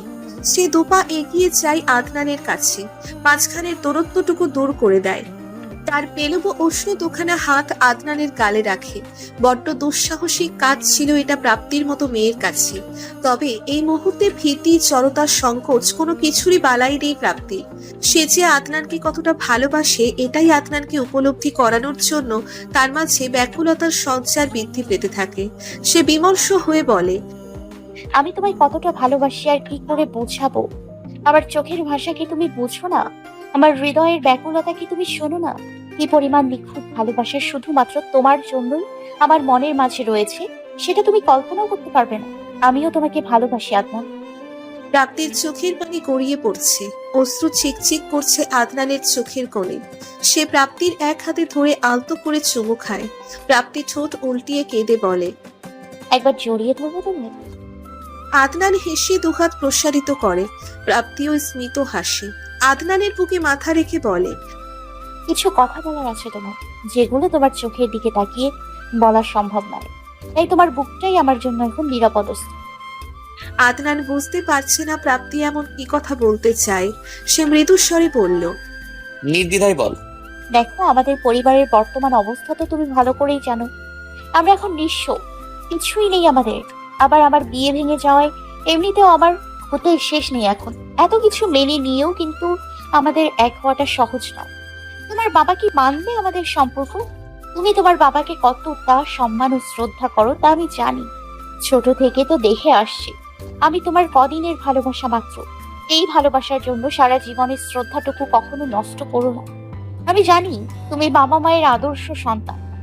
আমার এসব বলার কোনো প্রয়োজন ছিল না। শুধু বলছি এর কারণেই যে কোনো ভুল সিদ্ধান্তের চিন্তা ভাবনা যেন তোমার মাথায় উদয় না হয়। আর তুমি এটাও জেনে রাখো, এখন পরিস্থিতিতে তোমার উপর আমার কোনো ক্ষোভ জন্মাবে না। অন্যতম একটা সত্য কথা হলো, তোমার পরিবার যদি আমায় না মানে তখন আমার পরিবারও কখনো আমায় তোমার হাতে তুলে দেবে না। কোনো পরিবার কি দেয় বলো? আমিও চাই না আমার বাবা মায়ের দিকে কেউ আর কখনো আঙুল তুলুক। এক নিঃশ্বাসে কথাগুলো বলেই থামলো প্রাপ্তি। আদনান কিচ্ছু বলতে পারলো না, কিচ্ছু না। শুধু এতক্ষণ যেমন আলগা করে প্রাপ্তিকে জড়িয়ে রেখেছিল, এবার বাঁধন শক্ত করেছে। সে প্রাপ্তির মাথায় হাত বুলিয়ে বলল, আমি আজ বাবা মাকে বলবো সব। সকাল 8টার দিকে ঘুম ভাঙে আদনানের। ভোর প্রায় 4টা অবধি প্রাপ্তির সাথে গল্প করে বাড়িতে ফিরেছে। ঘুমিয়েছে দেরি করে, তাই ঘুম ভেঙেছেও দেরি করে। সে দ্রুত ফ্রেশ হয়ে নাস্তা খেতে বসে। রোমানা বেগম ছেলের প্লেটে খাবার তুলে দিয়ে বলেন, চোখ লাল হয়ে আছে কেন? ঘুম হয়নি? আদনান মৃদু হেসে বলে, না তো, এত রাত জাগার কারণ কি? জিজ্ঞেস করলেন আসাদ রহমান। আদনান ইতস্তত করে বলল, এমনি আব্বু। এটা ঠিক নয়। প্রপার ঘুম না হলে সারাদিন ঠিকঠাক কাজ করতে পারবে না তুমি। টাইম টু টাইম খাওয়াটা যেন ইম্পর্টেন্ট। টাইম টু টাইম খাওয়াটা যেমন ইম্পর্টেন্ট, তেমনি প্রপার ঘুমও ইম্পর্টেন্ট। এখন থেকে তাড়াতাড়ি ঘুমানোর চেষ্টা করবে। জি আব্বু। কাজ কেমন চলছে? অফিসের সব ঠিকঠাক? আদনান মাথা নাড়িয়ে বলল, হ্যাঁ। তবে যেটা বলার জন্য এত উসখুস করছিল সে কথাটাই সে বলতে পারছিল না। কি করে যে নিজের বিয়ের কথা নিজেই বলবে বুঝতে পারছে না। আসাদ রহমানের খাওয়া শেষ, তাই তিনি হাত ধুয়ে রুমে চলে যান। একটু রেস্ট নিয়ে রেডি হয়ে তারপর অফিসে যাবেন। মাকে একলা পেয়ে হাত চেপে ধরে আদনান। রোমানা বেগম ভ্রু কুঁচকে বলেন, কি হয়েছে? বসো, এখানে কথা আছে। রোমানা বেগম পাশের চেয়ারটিতে বসলেন। এবার বল, কি বলবি? মায়ের সাথে সে ভীষণ ফ্রি হওয়া সত্ত্বেও খুব সহজেই কথাটি বলতে পারল না। একটুখানি সময় নিয়ে বলল, মা, আমি প্রাপ্তিকে ভালোবাসি। রুমানা বেগমের বিস্ময়ের শেষ নেই। তিনি বিস্ময়ভূত হয়ে ছেলের দিকে ফ্যালফ্যাল করে তাকিয়ে আছেন। আদনান ফির বলল, আমি ওকে বিয়ে করতে চাই, তুমি প্লিজ বাবাকে একটু বলো। তিনি অবিশ্বাস্য কণ্ঠে জানতে চাইলেন, তুই সত্যি প্রাপ্তিকে ভালোবাসিস? হ্যাঁ। কবে থেকে হলো এসব? কি হবে, আমাদের মধ্যে কোনো সম্পর্ক নেই, কিন্তু আমরা দুজন দুজনকে ভালোবাসি, আর তাই আমি চাই প্রাপ্তিকে বিয়ে করতে। রুমানা বেগম থম মেরে বসে রইলেন। মায়ের এমন মুখাবয়ব দেখে আদনান একটু চিন্তিত স্বরে বলল, কি হয়েছে মা? প্রাপ্তিকে কি তোমার পছন্দ নয়? কি সব বলছিস? প্রাপ্তিকে কেন আমার পছন্দ হবে না? আমি ওকে কতটা ভালোবাসি তা কি তোর অজানা? ও যদি তোর বউ হয় তাহলে আমার চেয়ে খুশি কেউ হবে না। কিন্তু সমস্যা তো তোর বাবাকে নিয়ে। তুমি আব্বুকে বুঝিয়ে বলতে পারবে না? আমার বলতে তো আপত্তি নেই, কিন্তু তিনি আমার কথা শুনলেই হয়। তুমি এখনই আব্বুকে গিয়ে বলো। এখনই? হ্যাঁ এখনই। এই সময় তার মেজাজটা ঠান্ডা থাকে। আমি এখানে অপেক্ষা করছি, তুমি গিয়ে বলো। ভয়ে ভয়ে রুমানা বেগম নিজেদের রুমে প্রবেশ করেন। কিছুক্ষণ পায়চারি করে কিছুক্ষণ উঠে বসে পানি পান করে, স্বামীর সাথে কথা বলে একটু সহজ হওয়ার চেষ্টা করে এবং সুন্দর করে প্রাপ্তির সাথে আদনানের বিয়ের প্রসঙ্গও তোলেন। এই প্রসঙ্গ ওঠা মাত্রই বক্র দৃষ্টিতে স্ত্রীর দিকে তাকান আসাদ রহমান। রাগে গজগজ করে বলেন, শেষমেশ বান্ধবীর মেয়েকে বাড়ির বউ করে আনার ফন্দি করছো তুমি? রুমানা বেগম ভয়ে ভয়ে বলেন, আসলে আদনান প্রাপ্তিকে ভালোবাসে। একথা আদনান তোমাকে বলেছে? হ্যাঁ। ডাকো ওকে। আদনানকে ডাকতে হয়নি। বাহির থেকে তার কথাবার্তা অল্প বিস্তর শোনা যাচ্ছিল। তার ডাকতে বলার কথাটির জোর এত বেশি ছিল যা আদনান স্পষ্ট শুনতে পেয়েছে। ছেলেকে দেখে তার রাগ যেন তরতর করে বাড়তে থাকে। তিনি রাগান্বিত কণ্ঠে বলেন, তুমি নাকি প্রাপ্তিকে বিয়ে করতে চাও? মাথা নাড়াই আদনান। তিনি আগের চেয়েও বেশি রাগ দেখিয়ে বললেন, তোমার রুচি দেখে আমি অবাক হচ্ছি। দিন দিন এত অধপতন। ওই মেয়ের চরিত্র কেমন জানো না তুমি? আব্বু তুমি ওর ব্যাপারে সম্পূর্ণ না জেনেই এসব বলো না প্লিজ। আচ্ছা যাও, আমি আর কিছুই বলবো না। শুধু এইটুকুই বলি, আমি ওকে তোমার বউ করে আনবো না। ওদের স্ট্যাটাসের সাথে আমাদের চায় না। তোমার যদি আমার অবাধ্য হয়ে ওকে বিয়ে করতে হয় করো তাহলে।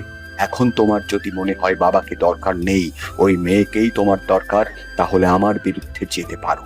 আমি বেঁচে থাকতে এই সম্পর্ক মানব না। প্রাপ্তি টিউশনি করাতে যাওয়ার পর মামি বাড়িতে এসেছেন। সুমনা বেগম ভাইয়ের বউকে পেয়ে একটু খুশিই হলেন। এমনিতে তো সারাদিন তার একা একাই কাটে। চা নিয়ে দুজনে একসাথে গল্প করতে বসেছে। মামি চায়ে চুমুক দিয়ে বললেন, প্রাপ্তি বাড়িতে নেই না? সুমনা বেগম দীর্ঘশ্বাস গোপন করলেন না, বিমর্ষ হয়ে বললেন, না গো, প্রাইভেট পড়াতে গেছি। আসতে আসতে সেই সন্ধ্যা। মেয়েটার তো এইভাবে অনেক কষ্ট হয়ে যায় আপা। জানি, কত করে বারণ করি দরকার নেই তোর প্রাইভেট পড়ানো, কিন্তু মেয়েটা আমার কথা শোনে না। বড্ড জেদি হয়ে গেছে। ওরই বা কি দোষ বলো? ও যে তোমাদের কষ্ট সহ্য করতে পারে না। আল্লাহ যে আর কত পরীক্ষা নেবেন আমাদের জানি না আমি। এত হতাশ হলো না, আল্লাহর ওপর ভরসা রাখো। আমি এসেছিলাম একটা কথা বলতে, কিভাবে বলবো বুঝতে পারছি না। আমার কাছে এত ইতস্ততা কিসের তোমার? বলে ফেলো, কি বলবে? অন্য সময় হলে এমন ইতস্তত করতাম না, কিন্তু এখন যে পরিস্থিতিটাই অন্যরকম। তবে আমার মনে হয়েছে কথাটা ভেবে দেখলে তোমাদেরও পছন্দ হবে, প্রাপ্তির জন্য বেশ ভালো হবে বলাই যায়। কি ব্যাপার বলো তো? আমাদের বাড়িওয়ালার ছেলে শিরিষকে দেখছো না? হ্যাঁ, একবার না দুবার যেন দেখেছিলাম। কেন, কি হয়েছে? শিরিষ প্রাপ্তিকে পছন্দ করেছে। ওর বাবা মাও ছেলে বিয়ের জন্য মেয়ে খুঁজছিল। তখন শিরিষ ওর মায়ের কাছে প্রাপ্তির কথা বলে। আমাদের পারিবারিক অবস্থা, প্রাপ্তির বিয়ে ভেঙে যাওয়া, এসব কি জানে ওরা? সব জানে। নিশিন নাকি ওর কোনো বন্ধুর থেকেই শুনেছে। ও বাকিদের মতো না, এখানে যে প্রাপ্তির কোনো দোষ নেই সেটাও বুঝেছে। ওর বাবা মাও রাজি। আমাকে বললো তাকে তোমাদের জানাতে। সুমনা বেগম চিন্তিত হয়ে বসে রইলেন।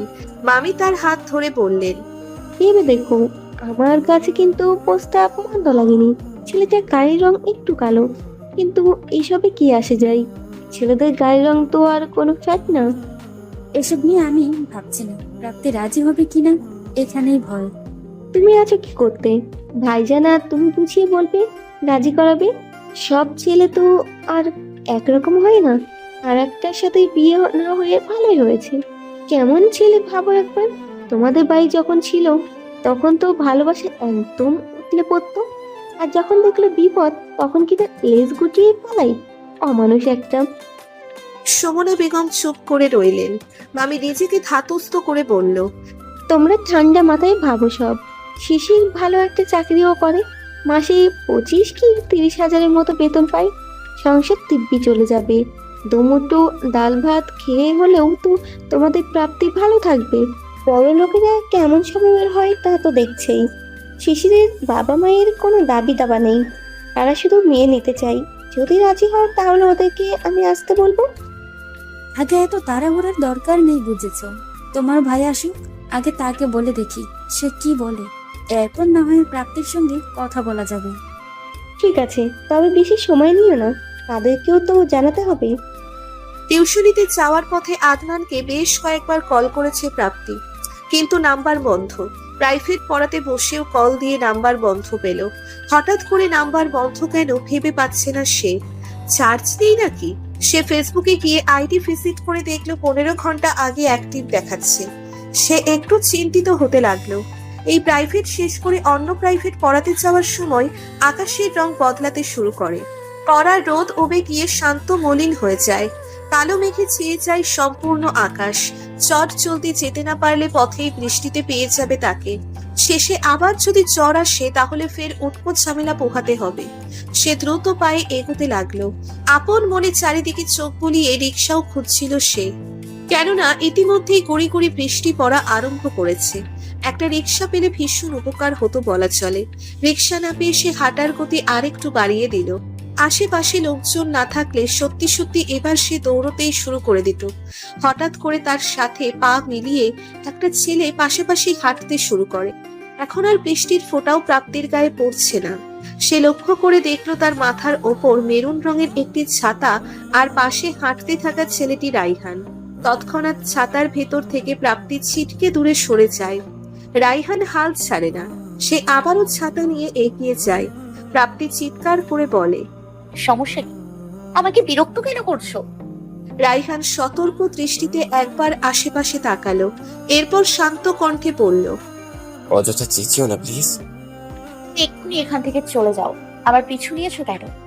তুমি ভিজে যাচ্ছ প্রাপ্তি, ছাতা নিচে আসো। তুমি যাবে নাকি আমি আবার সত্যি সত্যি চিৎকার করে লোক জড়ো করবো? তুমি অযথাই সিন ক্রিয়েট করছো এখন। আমি কি তোমাকে খারাপ কিছু বলেছি? দোকান থেকে দেখলাম তুমি বৃষ্টিতে ভিজে ভিজে যাচ্ছ, তাই ছাতা নিয়ে এগিয়ে এসেছি। আমার অন্য কোনো মতলব নেই। তাহলে তো খুবই ভালো। এবার এখান থেকে গিয়ে আমায় উদ্ধার করো। আচ্ছা তুমি ঠান্ডা হও, আমি যাবো না তোমার পিছু পিছু। ছাতা নিয়ে একাই যাও। লাগবে না তোমার ছাতা। বলেই হন হন করে হাঁটা শুরু করে প্রাপ্তি। গুড়ি গুড়ি বৃষ্টিতেও প্রাপ্তি অনেকখানি ভিজে গেছে। রাইহান আবারও পিছু পিছু যেতে লাগলো। এবার বৃষ্টিও জোরে পড়া শুরু করে। তবে রাইহান এবার প্রাপ্তির মাথার ওপর ছাতা ধরলেও নিচের ছাতার বাইরে রয়েছে। প্রাপ্তি বিরক্ত স্বরে বলে, কি সমস্যা? কি চাইছো তুমি? কি চাইবো? সেটা তো তুমি আমায় বলবে। হঠাৎ করে এমন ভালো মানুষের কারণ? তুমি তো মতলব ছাড়া কিছু করো না কখনো। কোনো মতলব নেই, এমনি তোমায় দেখে কথা বলতে ইচ্ছে করে। প্রাপ্তি চুপচাপ হাঁটছে। রাইহান বলল, শুনলাম তোমার বিয়ে ভেঙে গেছে। প্রাপ্তি দাঁতে দাঁত চেপে বলল, ঠিকই শুনেছো। খুশি হয়েছো তো? সেভাবে কেন বলছো প্রাপ্তি? I love you. প্রাপ্তি থমকে দাঁড়ায়, ঝলসানো দৃষ্টিতে তাকিয়ে বলে, নতুন করে আবার নাটক করতে আসছো? এভাবে বলো না প্লিজ। এই যাও তো তুমি এখান থেকে। তোমাকে একদম সহ্য হচ্ছে না আমার। ঠিক আছে। বলেই ছাতাটা প্রাপ্তির হাতে দিয়ে এমন ভাবে প্রাপ্তির হাতে স্পর্শ করলো যে এই স্পর্শটা কোনো মেয়েরই ভালো লাগবে না। স্পর্শ করার মাঝেও পার্থক্য রয়েছে। গুড টাচ এবং ব্যাড টাচের মধ্যে পার্থক্য সবচেয়ে বেশি বোঝে শিশু এবং মেয়েরা। এই মুহূর্তে রাইহানের উপস্থিতি এবং হাত ধরার স্পর্শে গা গুলিয়ে উঠল প্রাপ্তি। তবে রাইহানকে সে কিছু বলার পূর্বেই রাইহান বৃষ্টির মধ্যে হাঁটতে হাঁটতে উল্টো পথে চলে গেছে। রাগে জিদ্দে ছাতাটি রাস্তায় ফেলে ইচ্ছে মতো লাথি দিতে লাগলো প্রাপ্তি। রাইহানের ওপর থাকা ক্ষোভ ছাতার ওপর মিটিয়ে সেও বৃষ্টিতে ভিজতে ভিজতে প্রাইভেট পড়াতে চলে যায়। এমনিতেই সকাল থেকে আদনানের ফোন বন্ধ, তার মধ্যে আবার রাইহানের সাথে সাক্ষাৎ, সবকিছু মিলিয়ে প্রাপ্তির মেজাজ এখন সপ্তম আকাশে। সে কোনোভাবেই নিজের রাগকে দমিয়ে রাখতে পারছিল না। অফিসের চেয়ারে বসে উদাসীনভাবে চেয়ার নাড়াচ্ছে আদনান। বারবার ডেস্কের ওপর থেকে ফোন নিয়ে ফোন অন করতে গিয়েও আবার পুনরায় যথাস্থানে রেখে দিচ্ছে। সে জানে প্রাপ্তি তাকে ইতিমধ্যেই অনেকবার কল করেছে। ফোন বন্ধ পেয়ে দুশ্চিন্তাও করছে, কিন্তু সেই বা কি করবে? কি করে সে প্রাপ্তিকে বলবে তার বাবার বলা কথাগুলো? তার কি করা উচিত এবং কেই বা করবে এসব কোনো কিছুই সে ভেবে পাচ্ছিল না। এতটা অসহায় বোধ তার নিজের জন্য পূর্বে কখনো লাগেনি। এরকম দোটানায় একজন মানুষের কি করা উচিত? একদিকে পরিবার তো অন্যদিকে ভালোবাসার মানুষ। সে যে প্রাপ্তিকে কতটা ভালোবাসে সেটা সে এবং তার অন্তর্যামীর চেয়ে ভালো কেউ জানে না। অন্যদিকে সে তার বাবাকে ছোট থেকেই সম্মান করে। কখনোই সে বাবা মায়ের মুখে মুখে তর্ক করেনি। এমনকি বাবার সামনে কখনো সে ফোনে কোনো মেয়ে ফ্রেন্ডের সঙ্গেও কথা বলেনি। এতটাই সম্মান সে তার বাবাকে করে। তাহলে আজ সেই সম্মান হুট করে সে কিভাবে ভঙ্গ করবে? এসব ভেবে ভেবে তার মাথা ব্যথা শুরু হয়ে গেছে। নিজেকে বড্ড ব্যর্থ মানুষ মনে হচ্ছে তার। এখন সে ব্যর্থ প্রেমিক হবে নাকি ব্যর্থ সন্তান, এই প্রশ্নটাই তাকে ভোগাচ্ছে। প্রাপ্তির সঙ্গে তার প্রেমের সম্পর্ক ছিল না, এখনো নেই। শুধু দুজন দুজনকে ভালোবাসে, এই কথাটি দুজনেই জানে। কিন্তু এরপরও যদি সে প্রাপ্তিকে নিজের করে না পায় তাহলে এই দুঃখ সে কখনো মেনে নিতে পারবে না। প্রাপ্তিকে না পাওয়ার যন্ত্রণায় সে একটু একটু করে বিলীন হয়ে নিঃশেষ হয়ে যাবে। তার খুব জানতে ইচ্ছে হয় আল্লাহ আত্মহত্যাকে কেন মহাপাপ বলেছেন। পথহারা ব্যক্তির ওই একটাই পথ ছিল, সেটাও মহাপাপ বলে বন্ধ। সিদ্ধান্তহীনতায় আদনান ভেতর থেকে একটু একটু করে ভেঙে যাচ্ছে। সে বাড়িতে ফিরল বেশ রাত করেই। সারাদিন সারা রাতেও সে ফোন অন করেনি। আর এদিকে প্রাপ্তির দুশ্চিন্তা বাড়ছে, বই কমছে না। সে সিদ্ধান্ত নিয়েছে সকাল হলেই কাল আদনানদের বাসায় যাবে। রাতে সুমনা বেগম প্রাপ্তির বিয়ের বিষয়ে স্বামীকে কথাটি বললেন। প্রান্তি দুচোখে ঘুম ভর করায় ফিরোজ ইসলাম বললেন, কাল এ বিষয়ে কথা বলবো, আজ ক্লান্ত লাগছে ভীষণ। সকালে বাড়িতে গিয়ে রুমানা বেগম ছাড়া আর কাউকে পেল না প্রাপ্তি। দরজা খুলে প্রাপ্তিকে দেখেই বুক থেকে ভারী নিঃশ্বাস বেরিয়ে আসে তার। তিনি প্রাপ্তিকে ভেতরে বসতে দিয়ে নাস্তা আনতে গেলেন। প্রাপ্তি উকি ঝুঁকি দিয়ে এদিক সেদিক তাকাচ্ছিল। রুমানা বেগম এর মাঝেই নাস্তা এনে পাশে বসলেন। প্রাপ্তির দিকে এক পলক তাকিয়ে বললেন, এত শুকিয়ে গেছিস কেন? প্রাপ্তি এই প্রশ্নের কোনো উত্তর না দিয়ে অন্যভাবে বলল, আঙ্কেল নেই বাড়িতে, বাড়ি কেমন ফাঁকা ফাঁকা লাগছে। রুমানা বেগমের চোখ ছলছল করছে, দু চোখ অশ্রুতে টইটম্বুর। অপ্রস্তুত হয়ে পড়ে প্রাপ্তি। সে এগিয়ে গিয়ে তার পাশে বসে হাত ধরে উৎকণ্ঠিত হয়ে জানতে চায়, কি হয়েছে আন্টি, কাঁদছো কেন তুমি? তিনি কাঁদতে কাঁদতেই বললেন, মা হয়েও ছেলেকে তার সুখ এনে দিতে পারলাম না রে প্রাপ্তি। প্রাপ্তি কিছুই বুঝতে পারছে না। তবে ধীরে ধীরে তার ভেতরে অস্থিরতা বেড়েই চলেছে। সে নিজেকে স্বাভাবিক রাখার চেষ্টা করে বলল, এভাবে কেন বলছো, কি হয়েছে? রুমানা বেগম নিজেকে শান্ত করার চেষ্টা করে বললেন, আদনান আর তুই দুজন দুজনকে ভালোবাসিস শুনে ভীষণ খুশি হয়েছি আমি। কিন্তু আমার ছেলেটাও যে ভীষণ অভাগা রে প্রাপ্তি। তোর ভালোবাসা পাওয়ার ভাগ্যটা ওর হলো না। তোদের বিয়ে তো তোর আঙ্কেল কিছুটাই মেনে নেবে না। আর আমার ছেলেটা কি রকম বাবাবাধ্য ছেলে তুই জানিস না? ও নিজের সাথে অনেক যুদ্ধ করেছে প্রাপ্তি, কিন্তু শেষমেশ ওর বাবার কাছে ওর হারতে হয়েছে, ভালোবাসা ত্যাগ করতে হয়েছে। প্রাপ্তি জানতো আসাদ রহমান ওদের সম্পর্কটা মানবে না। তবুও এই কথাটি যখন সত্য প্রমাণিত হলো তখন যেন তার ভেতরটা কষ্টে ফেটে যাচ্ছিল। সে বাকি কথা শোনার জন্য চুপ করে রইল। রুমানা বেগম শাড়ির আঁচলে চোখ মুছে ফের বলা শুরু করলেন, কাল অনেক রাত করে অফিস থেকে বাসায় ফিরেছে। কেমন উস্কো খুস্কো চুল, চোখ দুটো ফুলে আছে। বুঝতে আর বাকি রইল না, আমার হাসি খুশি ছেলেটাও লুকিয়ে কেঁদেছে। নিজেকে আর আটকে রাখতে পারেনি, আমাকে জড়িয়ে ধরে হাউমাউ করে কান্না করেছে। মা হয়ে ছেলের এই কষ্ট সহ্য করা যে কতটা কষ্টের প্রাপ্তি, আমি তোকে বলে বোঝাতে পারবো না। এতটুকু বলেই শব্দ করে কান্না শুরু করেন তিনি। প্রাপ্তি এবার আর নিজেকে আটকে রাখতে পারল না।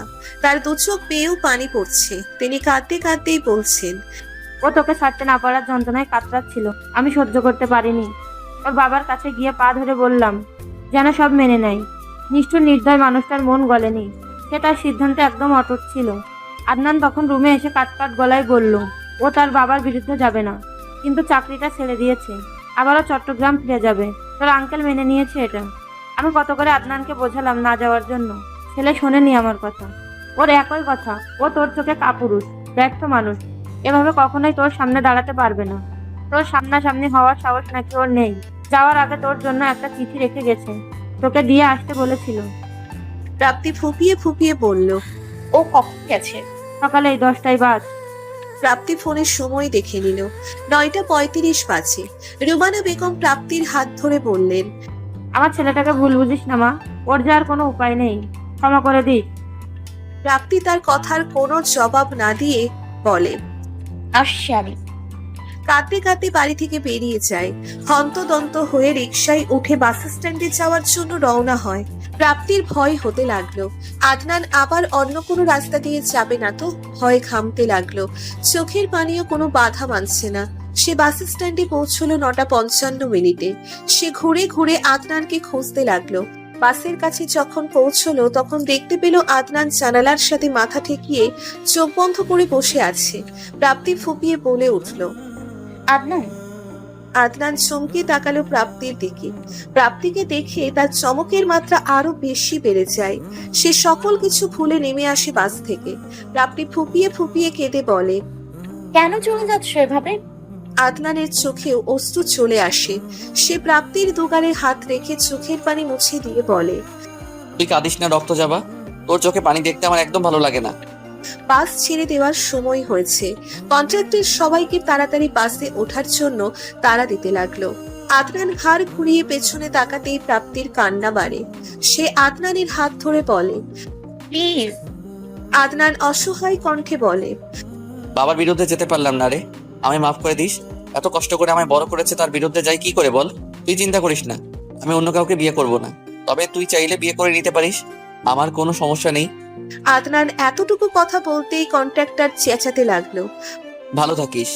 বলেই আদনান হাত ছাড়িয়ে নিয়ে বাসে উঠে যায়। ক্রন্দনরত দৃষ্টিতে তাকিয়ে থাকে প্রাপ্তি। বাস যখন ছেড়ে দেয় তখন বাসের সাথে সাথে প্রাপ্তিও দৌড়তে শুরু করে। আদনান আর তাকিয়ে থাকতে পারল না। ছেলে মানুষের সবার সামনে কাঁদতে নেই, তবুও সে নিজেকে আর আটকে রাখতে পারেনি। নিজের জায়গায় বসে দুহাতে মুখ ঢেকে হাউমাউ করে কাঁদতে শুরু করে। বাস প্রাপ্তিকে রেখে অনেক দূর চলে গেছে। দৌড়তে দৌড়তে প্রাপ্তি রাস্তায় বসে পড়ে। চারপাশের মানুষজন তার দিকে তাকিয়ে রয়েছে কৌতূহলী দৃষ্টিতে। এসব ভাবনা তার মাথায় মোটেও আসছে না। সে দিশেহারা হয়ে পাগলের মতো করে শুধু কাঁদছে। প্রাপ্তি, তুই ঘন কুয়াশার মতো ছোট্টবেলা থেকেই আমায় আচ্ছন্ন করে রেখেছিস। তোর আশেপাশে থাকলে প্রসন্ন মনে হয় নিজেকে। তোকে ভালোবাসার বিশেষ কোনো কারণ নেই। আসলে তুই এমন একটা মেয়ে যাকে কখনো ভালো না বেশে থাকা যায় না।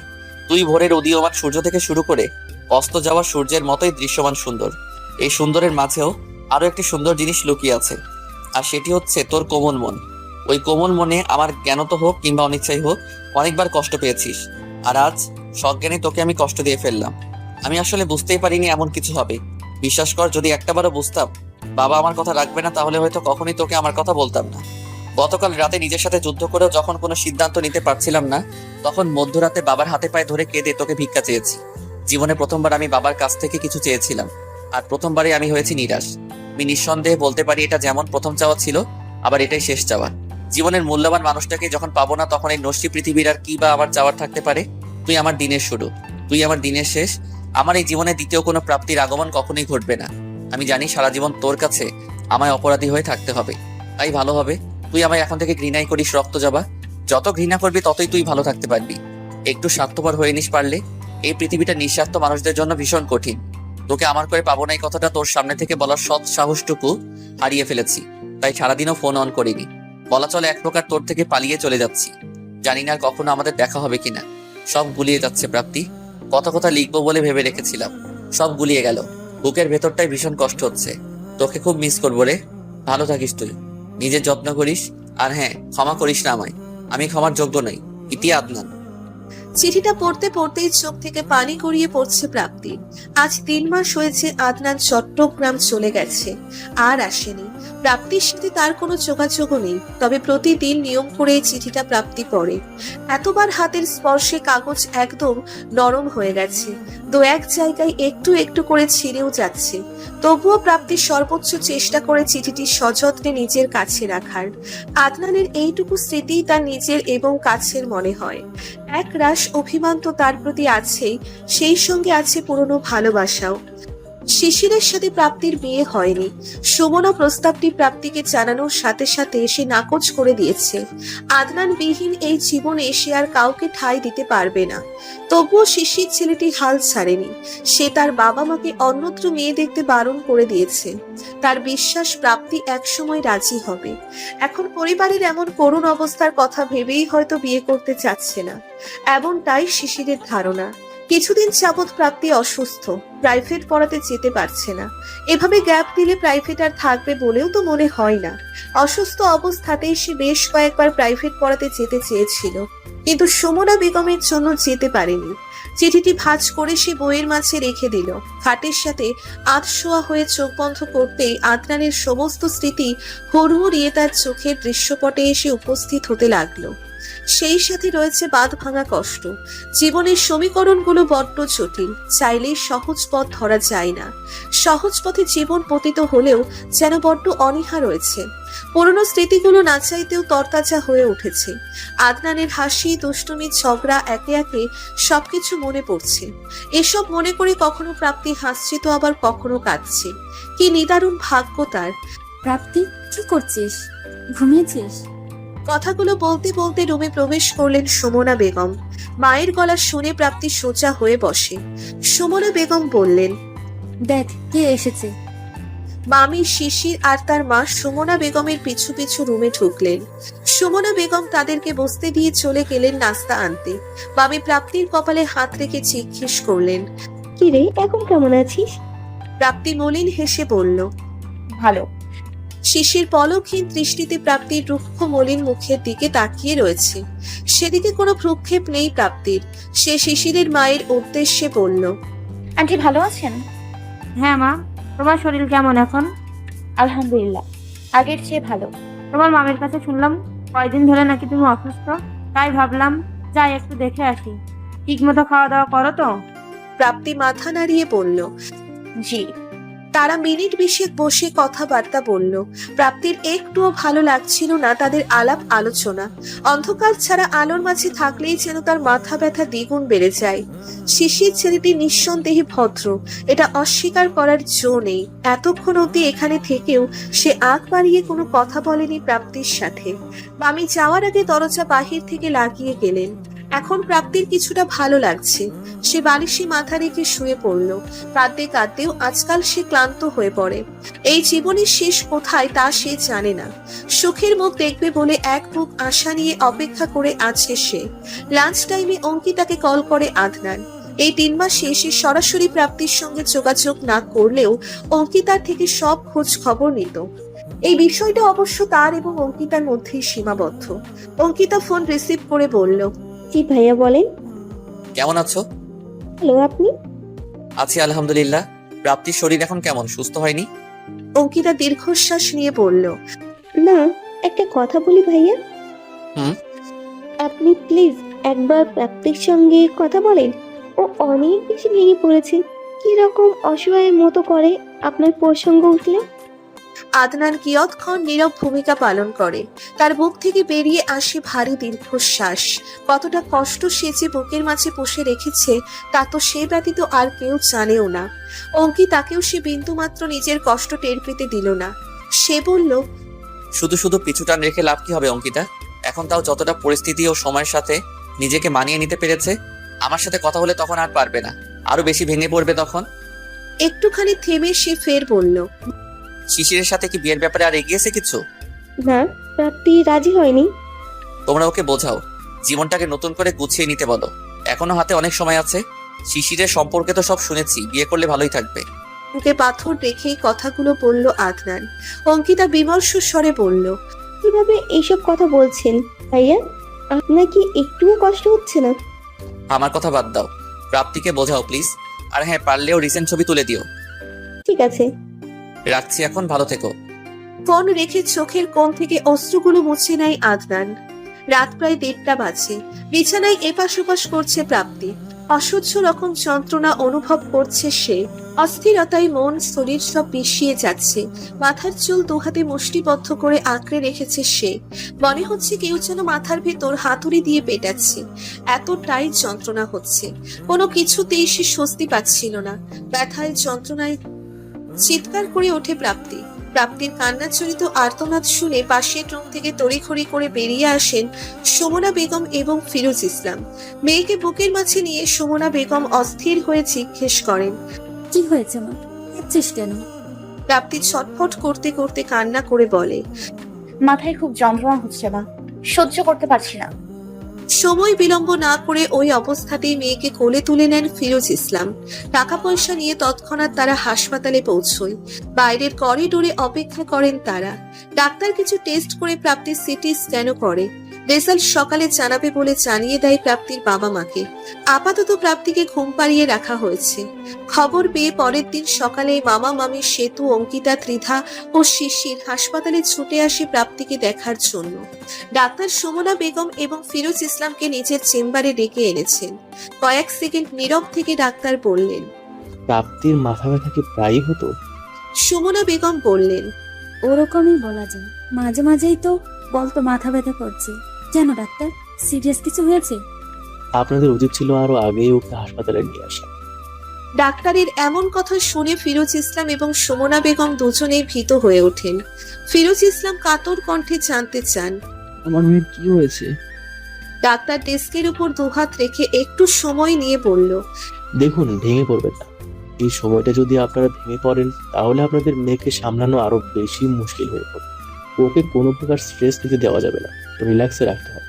আর আমি এখন যা বলবো সেগুলো শুনেও রোগীর সামনে কোনো প্রতিক্রিয়া দেখাবেন না, স্বাভাবিক থাকার চেষ্টা করবেন। এরপর ডাক্তার রিপোর্ট এগিয়ে দিয়ে বলল, প্রাপ্তির ব্রেন টিউমার হয়েছে।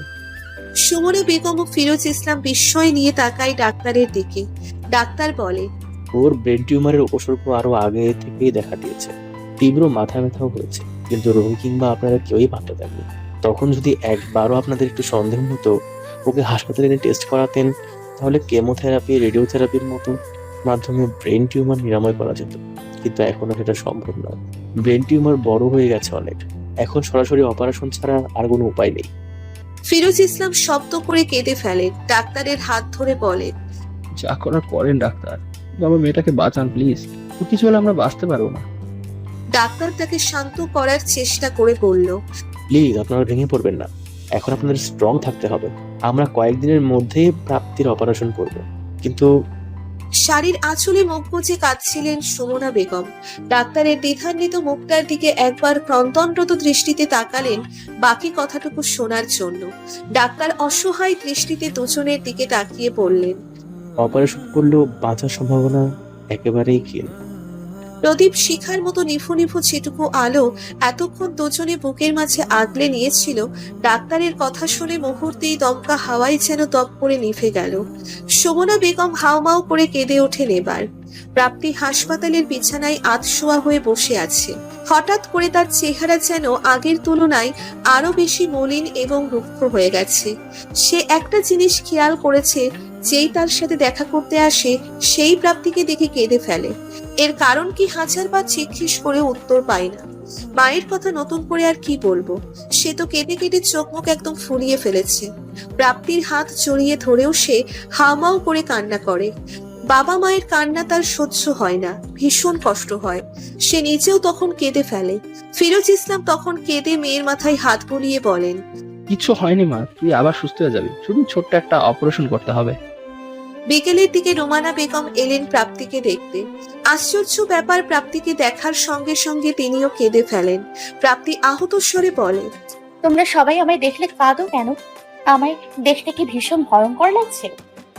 রোমানা বেগম কাঁদতে কাঁদতে মাথা নাড়ায়। প্রাপ্তির মাথাটা বুকে ছড়িয়ে বলেন, না মা, তুই পৃথিবীর সবচেয়ে সুন্দর মেয়ে। প্রাপ্তি ধরে আসা কণ্ঠে বলে, তোমরা সবাই আমায় দেখতে আসছো, কিন্তু আদনান কেন আসছে না? ও কি জানি না আমি অসুস্থ?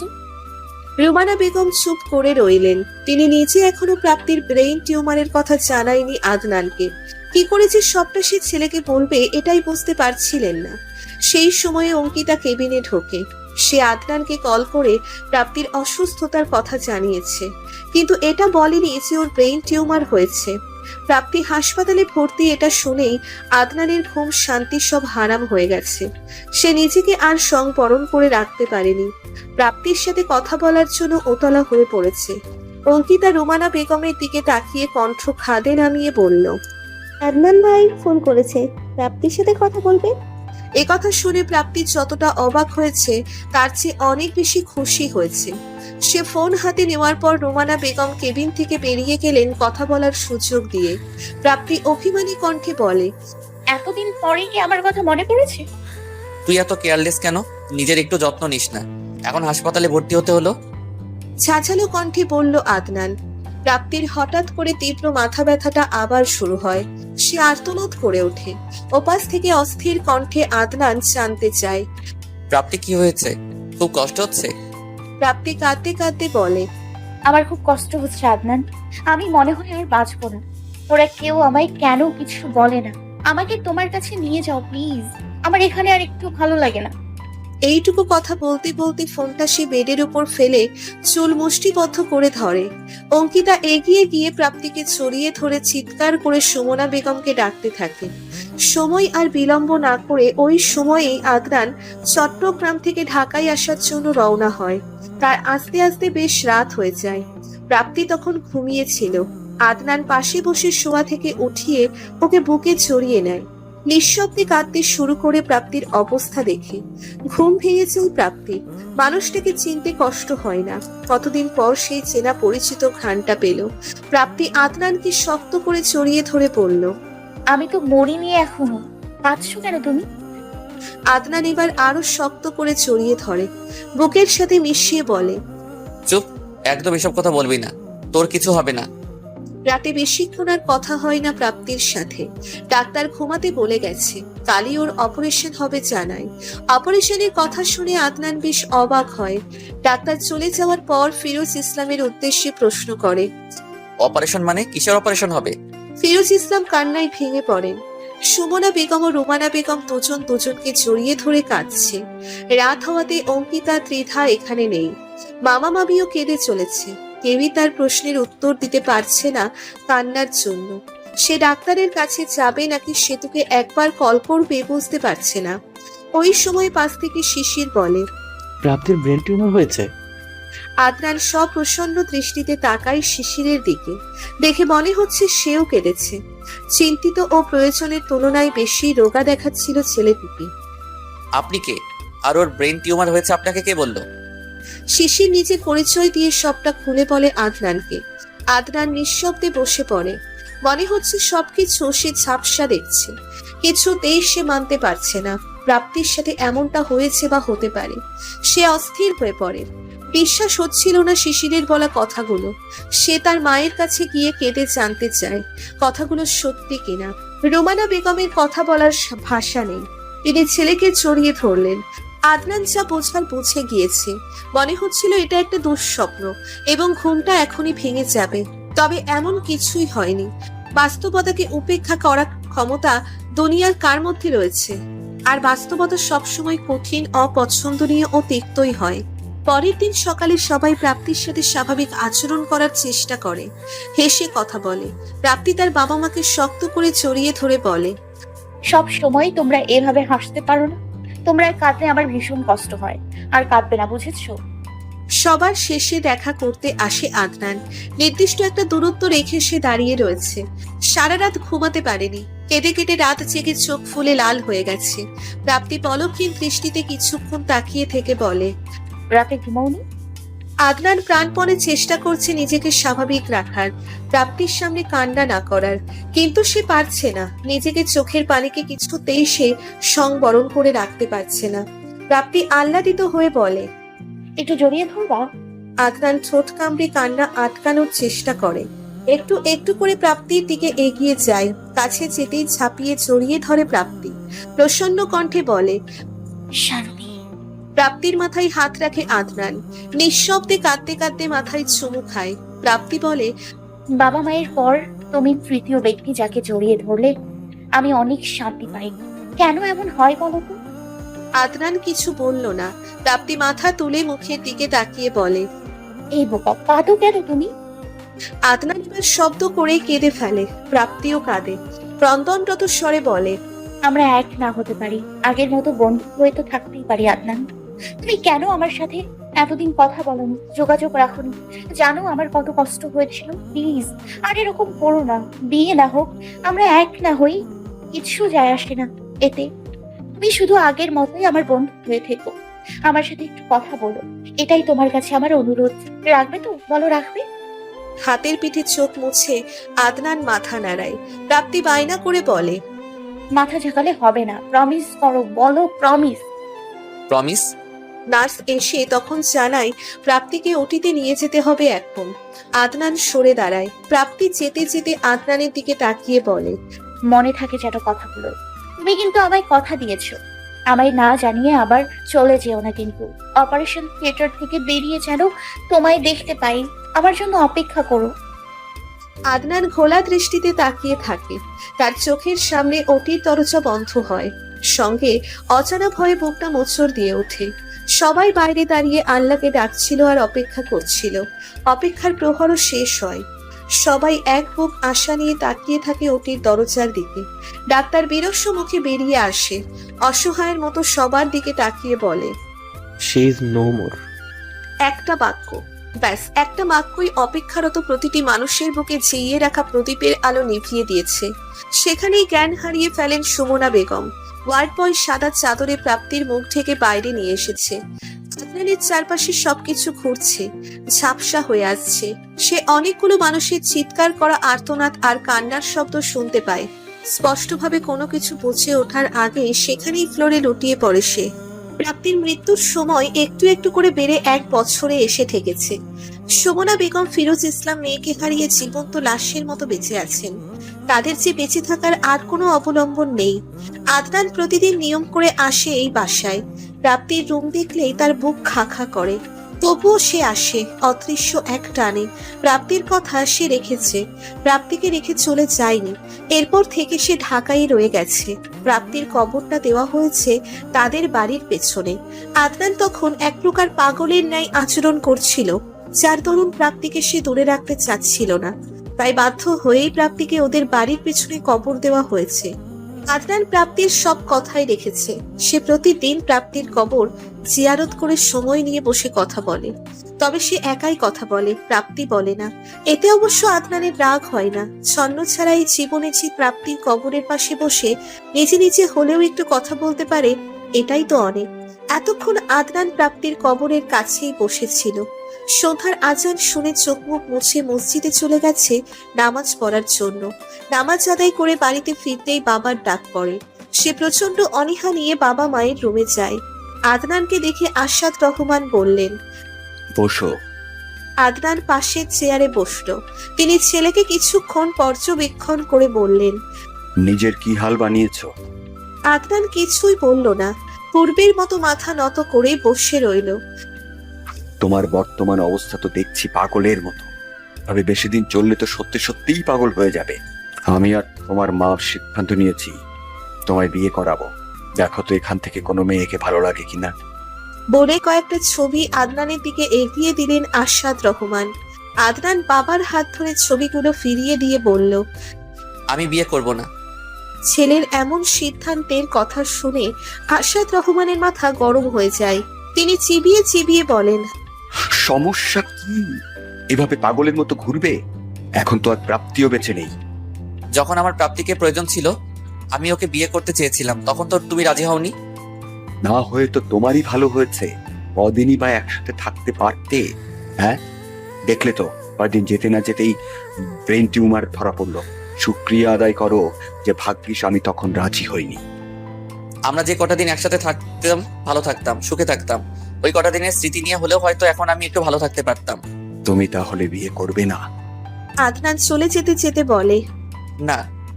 আবার পিছনে ফিরে আশাদ রহমানের চোখের দিকে তাকিয়ে বলে, প্রাপ্তি মরেনি আব্বু, প্রাপ্তি এখনো আমার হৃদয় বেঁচে আছে। আমি এখনো চোখ বন্ধ করলে ওর মুখটা দেখতে পাই। সারা জীবন আমি ওকেই ভালোবেসে যাব, আমার আর কাউকে চাই না।